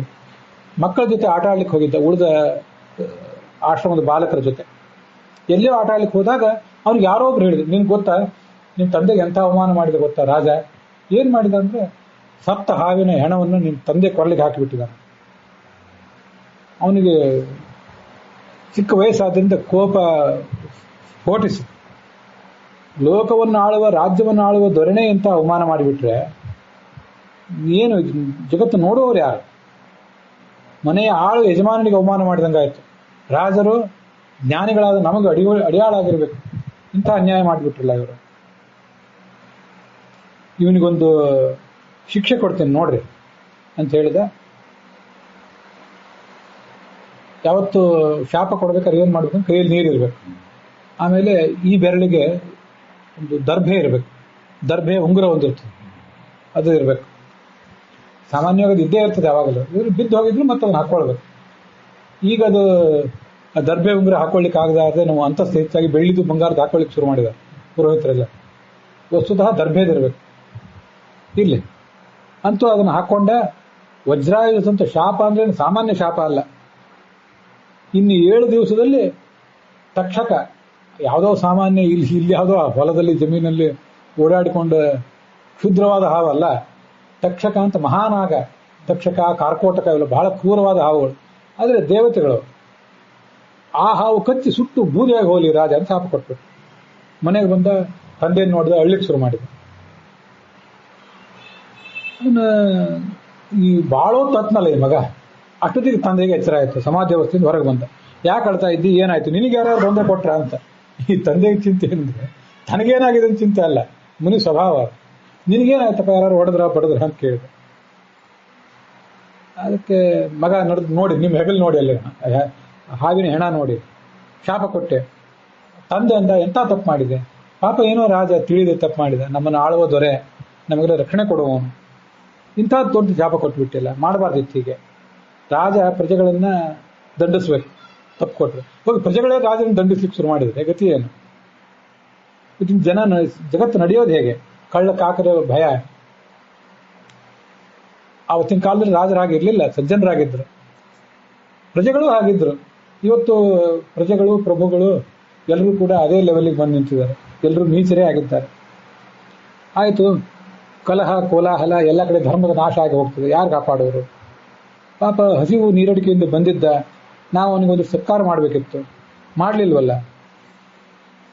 ಕೊನೆಗೆ ಭಗವಂತನ ಪ್ರಾರ್ಥನೆ ಮಾಡಿದ. ಪಾಪಂ ಕೃತಂ ತದ್ ಭಗವಾನ್ ಸರ್ವಾತ್ಮ ಕ್ಷಂತುಮರ್ಹತಿ. ನಾನು ಶಮೀಕ, ನನ್ನೊಳಗೆ ದೇವರಿದ್ದಾನೆ. ಮಗ ಶೃಂಗಿ, ಅಲ್ಲಿ ದೇವರಿದ್ದಾನೆ. ಆ ಸಾಯುವ ಪರೀಕ್ಷಿತ ರಾಜ, ಅಲ್ಲಿ ದೇವರಿದ್ದಾನೆ. ಅವನನ್ನು ಕಚ್ಚುವ ತಕ್ಷಕ, ಅಲ್ಲಿ ದೇವರಿದ್ದಾನೆ. ಎಲ್ಲ ಕಡೆ ಇರುವ ಭಗವಂತ ರಾಜನ ಕಾಪಾಡಲಿ ಅಂದ. ಸಜ್ಜನರ ಸ್ವಭಾವ ಇದು. ಅವರಿಗೆ ನೀವು ಅವಮಾನನೆ ಮಾಡ್ರಿ, ಮಾನನೆ ಮಾಡ್ರಿ, ನಾವು ವ್ಯಥಂತಿ, ದುಃಖ ಪಡೋದಿಲ್ಲ ಅವರು. ನ ಹೃಷ್ಯಂತಿ, ಯಾಕಂದ್ರೆ ಯಥ ಆತ್ಮ ಗುಣಾಶ್ರಯ. ನಮ್ಗೆ ಯಾರು ಅವಮಾನ ಮಾಡಿದರೆ ಪ್ರಾರಬ್ಧಕ್ಕೆ ಬಂದಿದ್ದು ಅವಮಾನ ಆಯಿತು. ಏನೋ ಕೆಟ್ಟದ್ದು ಮಾಡಿದ್ದೀವೋ ಅವಮಾನ ಮಾಡಿದ್ರು. ಇನ್ಯಾರು ಸನ್ಮಾನ ಮಾಡಿದ್ರು, ಏನೋ ಒಳ್ಳೇದು ಮಾಡಿದ್ವಿ, ಹಿಂದೆ ಅದಕ್ಕೆ ಯಾರೋ ಸನ್ಮಾನ ಮಾಡಿದ್ರು. ನಿಂದಕರು ಇರಬೇಕು. ಊರಿದ್ದಲ್ಲಿ ಹಂದಿ ಹೇಗಿರ್ತದೋ ಹಾಗೆ ನಿಂದಕರು ಇರಬೇಕು ಅಂತ, ನಿಂದಕರು ಇರೋದಾದ್ರೆ ಇರಲಿ ಅಂತ ಆಲೋಚನೆ ಮಾಡ್ತಿರ್ತಾರೆ. ಮುಂದೆ ಆ ರಾಜನು ಕೂಡ ತುಂಬಾ ಪಶ್ಚಾತ್ತಾಪಪಟ್ಟ, ನಾನಿಂಥ ಪಾಪ ಮಾಡಬಾರ್ದು, ತಪ್ಪು ಪ್ರಾಯಶ್ಚಿತ್ತ ಮಾಡ್ಕೋಬೇಕು.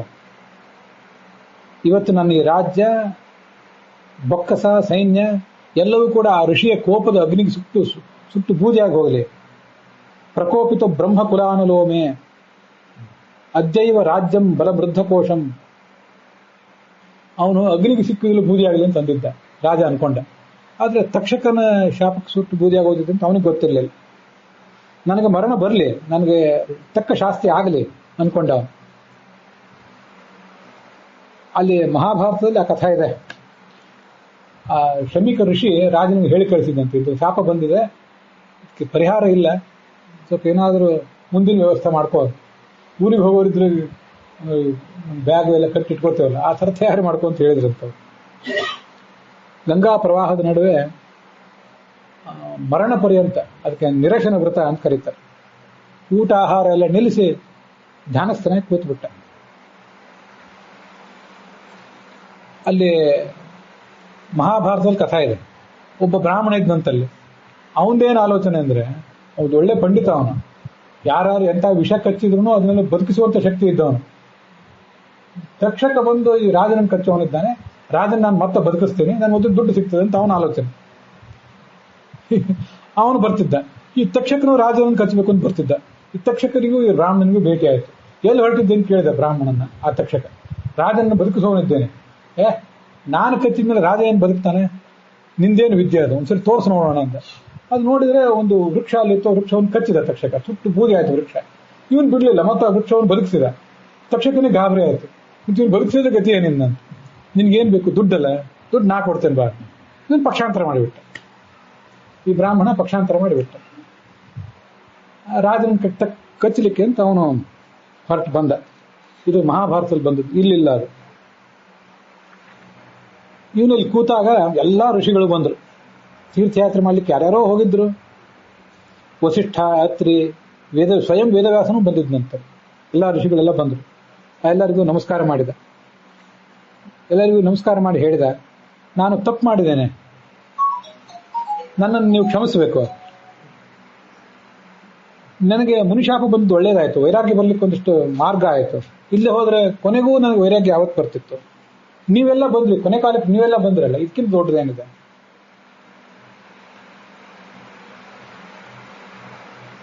ಉತ್ತರಕ್ಕೆ ಮುಖ ಮಾಡಿ ದರ್ಬೆ ಕೆಳಗೆ ಹಾಸಿ ಎಲ್ಲ ಮೆತ್ತಿಗಿನ ಆಸನ ಎಲ್ಲ ಕಿತ್ತು ಬಿಸಾಕಿದ, ಒಳ್ಳೆ ಕಂಬಳಿ ಆಸನ ಎಲ್ಲ ಕಿತ್ತು ಬಿಸಾಕಿದ. ದರ್ಬೆ ಹಾಸಿ ಉತ್ತರಕ್ಕೆ ಮುಖವಾಗಿ ಕೂತುಬಿಟ್ಟ. ತಲೆ ಮೇಲಿನ ಕಿರೀಟ ಆಭರಣ ಎಲ್ಲ ಬಿಸಾಕಿದೆ. ದರ್ಬೆ ಪವಿತ್ರ ಕೈಯಲ್ಲಿ, ಪವಿತ್ರ ಪಾಣಿ, ಮುನಿವೇಷ, ನೋಡಿದ್ರೆ ಮುನಿಯೇ ಕೂತಂತ ಕಾಣಿಸ್ತಿದೆ. ಆಕಾಶದಲ್ಲಿ ದೇವತೆಗಳು ವಾದ್ಯ ಮೊಳಗಿಸಿದರು.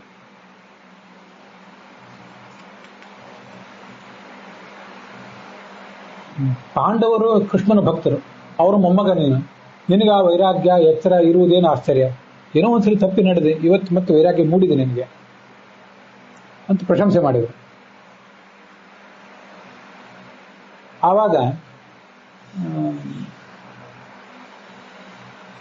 ಆ ಜ್ಞಾನಿಗಳನ್ನೆಲ್ಲ ಕೇಳಿದ, ನನಗೊಂದಿಷ್ಟು ಏನಾದರೂ ತತ್ವೋಪದೇಶ ಮಾಡ್ರಿ, ಇಷ್ಟು ಜನ ಋಷಿಗಳಿದ್ದೀರಲ್ಲ, ಏನಾದರೂ ತತ್ವೋಪದೇಶ ಮಾಡ್ರಿ ಅಂತ. ಆದರೆ ತತ್ವೋಪದೇಶ ಮಾಡುವ ಇಚ್ಛೆ ಅವ್ರು ಯಾರಿಗೂ ಇರಲಿಲ್ಲ, ಶಕ್ತಿ ಇರಲಿಲ್ಲ ಅಂತಲ್ಲ, ತತ್ವೋಪದೇಶ ಮಾಡಬೇಕಾದ ವ್ಯಕ್ತಿ ಬೇರೆನೇ ಇದ್ದ. ಅವನು ಬಂದ, ಶುಕಾಚಾರ್ಯ. ಇದು 1ನೇ ಸ್ಕಂದದ ಕೊನೆಯ ಅಧ್ಯಾಯ. ಅವನು ಬಂದ, ಆತ್ಮಾನಂದದಲ್ಲಿ ಮಗ್ನಾಗಿದ್ದ. ಅವನು ಹೇಗೆಂದ್ರೆ, ಪಂಡಿತರ ಹತ್ರ ದೊಡ್ಡ ಜರಿ ಶಾಲು, ಬಂಗಾರದ ತೋಡೆ, ಆಭರಣ ಇದೆಲ್ಲ ಇರಲಿಲ್ಲ, ಮುನಿವೇಷದಿಂದಿದ್ದ. ಅವನು ನೋಡ್ಲಿಕ್ಕೆ ಬೇರೆ ತುಂಬಾ ಸುಂದರ, ಪರಶಿವ, ವಾಮದೇವ ಅಂತ ಕರೀತಾನೆ. ಅವನು ಮನಮೋಹಕವಾದ ರೂಪ, 16 ವರ್ಷದ ಹುಡುಗನಂತೆ ಕಾಣಿಸ್ತಿದ್ದೆ ಯಾವತ್ತು. ಅವನು ಸುತ್ತಲೂ ನಮ್ಗೆ ಇವತ್ತು ಬೀಡಾಡಿ ಮಕ್ಕಳು ಇರ್ತಾರಲ್ಲ, ಯಾರ್ಯಾರು ಒಂದು ದಾರಿಯಲ್ಲಿ ಹುಚ್ಚರು ಕಂಡ್ರೆ ಆ ಹುಚ್ಚರು ಬೆನ್ನತ್ತಿ ಮಕ್ಕಳು ಹೊರಟಿರ್ತಾರೆ. ಆ ಮಕ್ಕಳನ್ನ ಹಿಡಿಲಿಕ್ಕೆ ಅವ್ರ ತಾಯಂದ್ರು ಬೇರೆ ಹಿಂದೆ. ಅಂತೂ ಈ ಒಂದಿಷ್ಟು ಜನ ತಾಯಂದ್ರು, ಒಂದಿಷ್ಟು ಜನ ಮಕ್ಕಳು, ಎಲ್ಲರೂ ಆ ಶುಕಾಚಾರ್ಯನ ಹಿಂದೆ.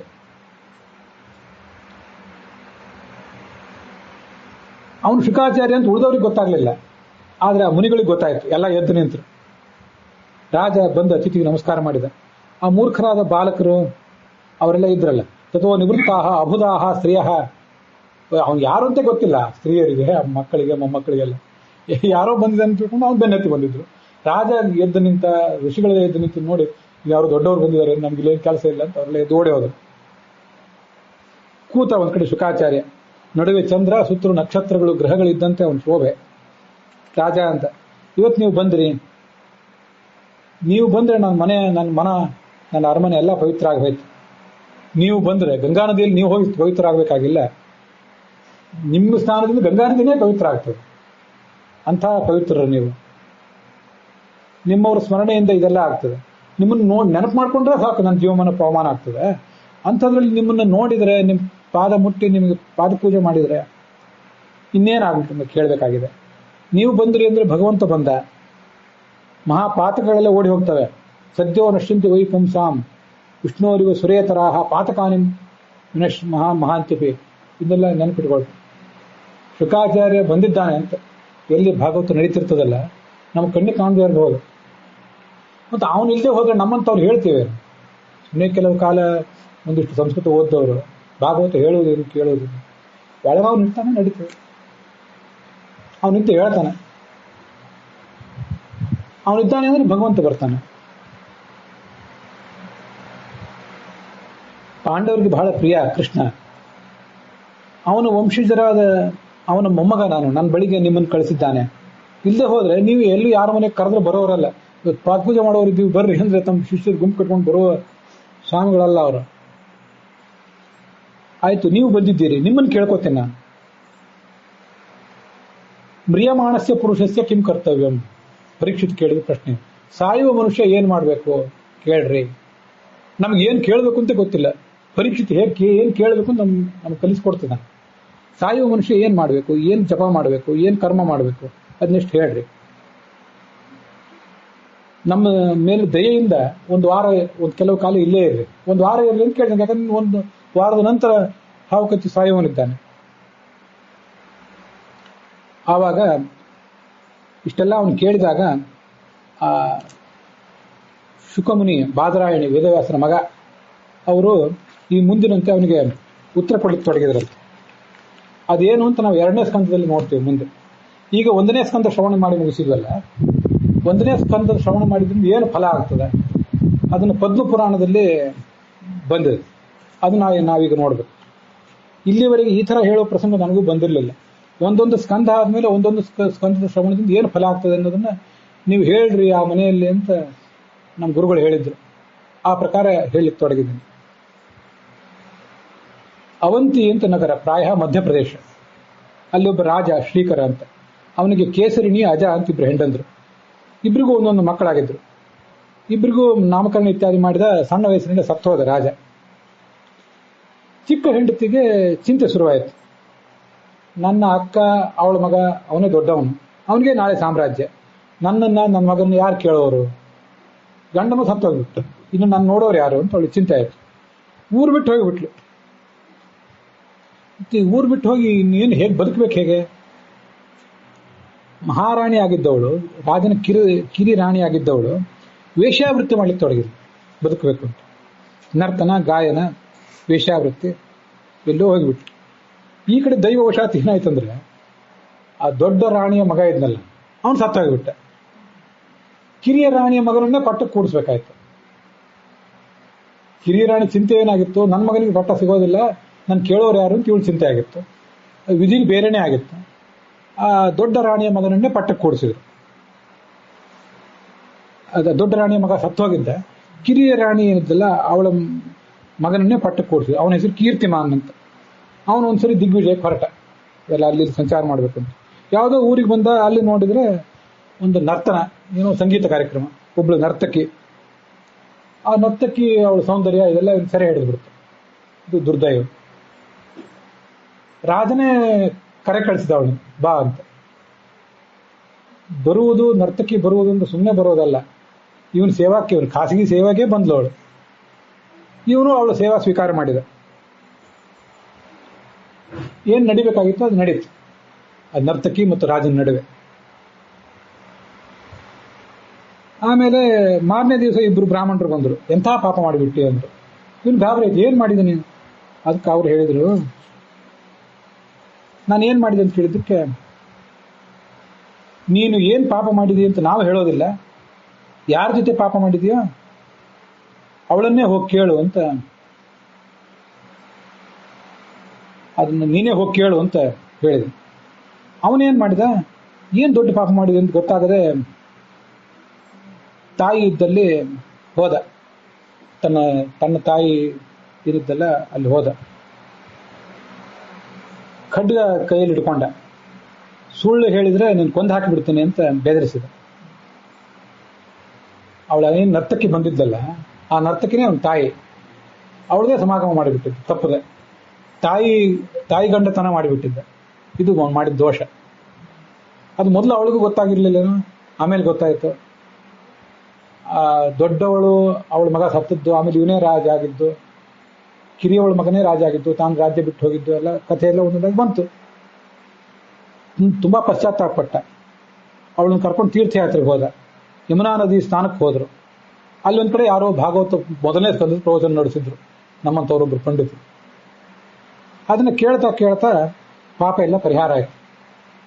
ತಾಯಿಗಂಡತನ ಏನು ಮಾಡಿದ್ದ ಆ ಪಾಪ ಪರಿಹಾರ ಆಯಿತು.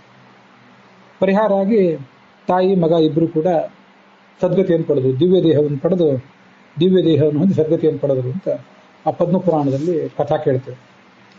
ಇದರ ಅರ್ಥ, ಮನುಷ್ಯ ಏನಾದರೂ ಬೇಕಾಬಿಟ್ಟು ಪಾಪ ಮಾಡಿದ್ರು ನಡೀತದೆ, ಆಮೇಲೆ ಪ್ರಾಯಶ್ಚಿತ್ತ ಮಾಡ್ಕೊಳ್ಬಹುದು ಅಂತ ಆಗಲ್ಲ. ಮನುಷ್ಯ ಅಂದಮೇಲೆ ತಪ್ಪು ಮಾಡ್ತಾನೆ, ತಿಳಿಯೋದೇ ತಪ್ಪು ಮಾಡ್ತಾನೆ, ತಿಳಿದು ಮಾಡ್ತಾನೆ, ಏನೇನೋ ಮಾಡ್ತಾನೆ. ಅದರದೆಲ್ಲ ಪರಿಹಾರ ಸಾಧ್ಯ ಇದೆ. ಅಂಥ ಪಾತಕಗಳನ್ನು ಭಾಗವತದ ಶ್ರವಣ, ಶುಕಮುನಿಗೆ ನಾವು ಶರಣಾದರೆ, ವೇದವ್ಯಾಸರಿಗೆ ಶರಣರಾದರೆ,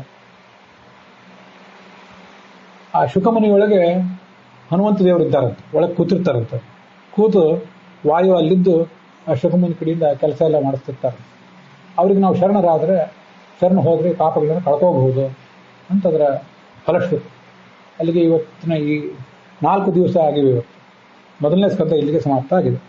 ಹುಸಿಯ ನಾಡಿ ಹೊಟ್ಟೆ ಹೊರೆವ ವಿಷಯದಲ್ಲಿ ರಸಿಕನೆಂದು ಹುಸಿಗೆ ಹಾಕಿದಿರೋ ಇನ್ನು ಶ್ರೀಕೇಶನ ಈಶನಿಂದ ಚರಣ ಭಜನೆ ಆಸೆಯಿಂದ ಮಾಡುವೆ ದೋಷ ರಾಶಿ ನಾಶ ಮಾಡು ಶ್ರೀಶಕೇಶವ ಶ್ರೀಕೃಷ್ಣಾರ್ಪಣ.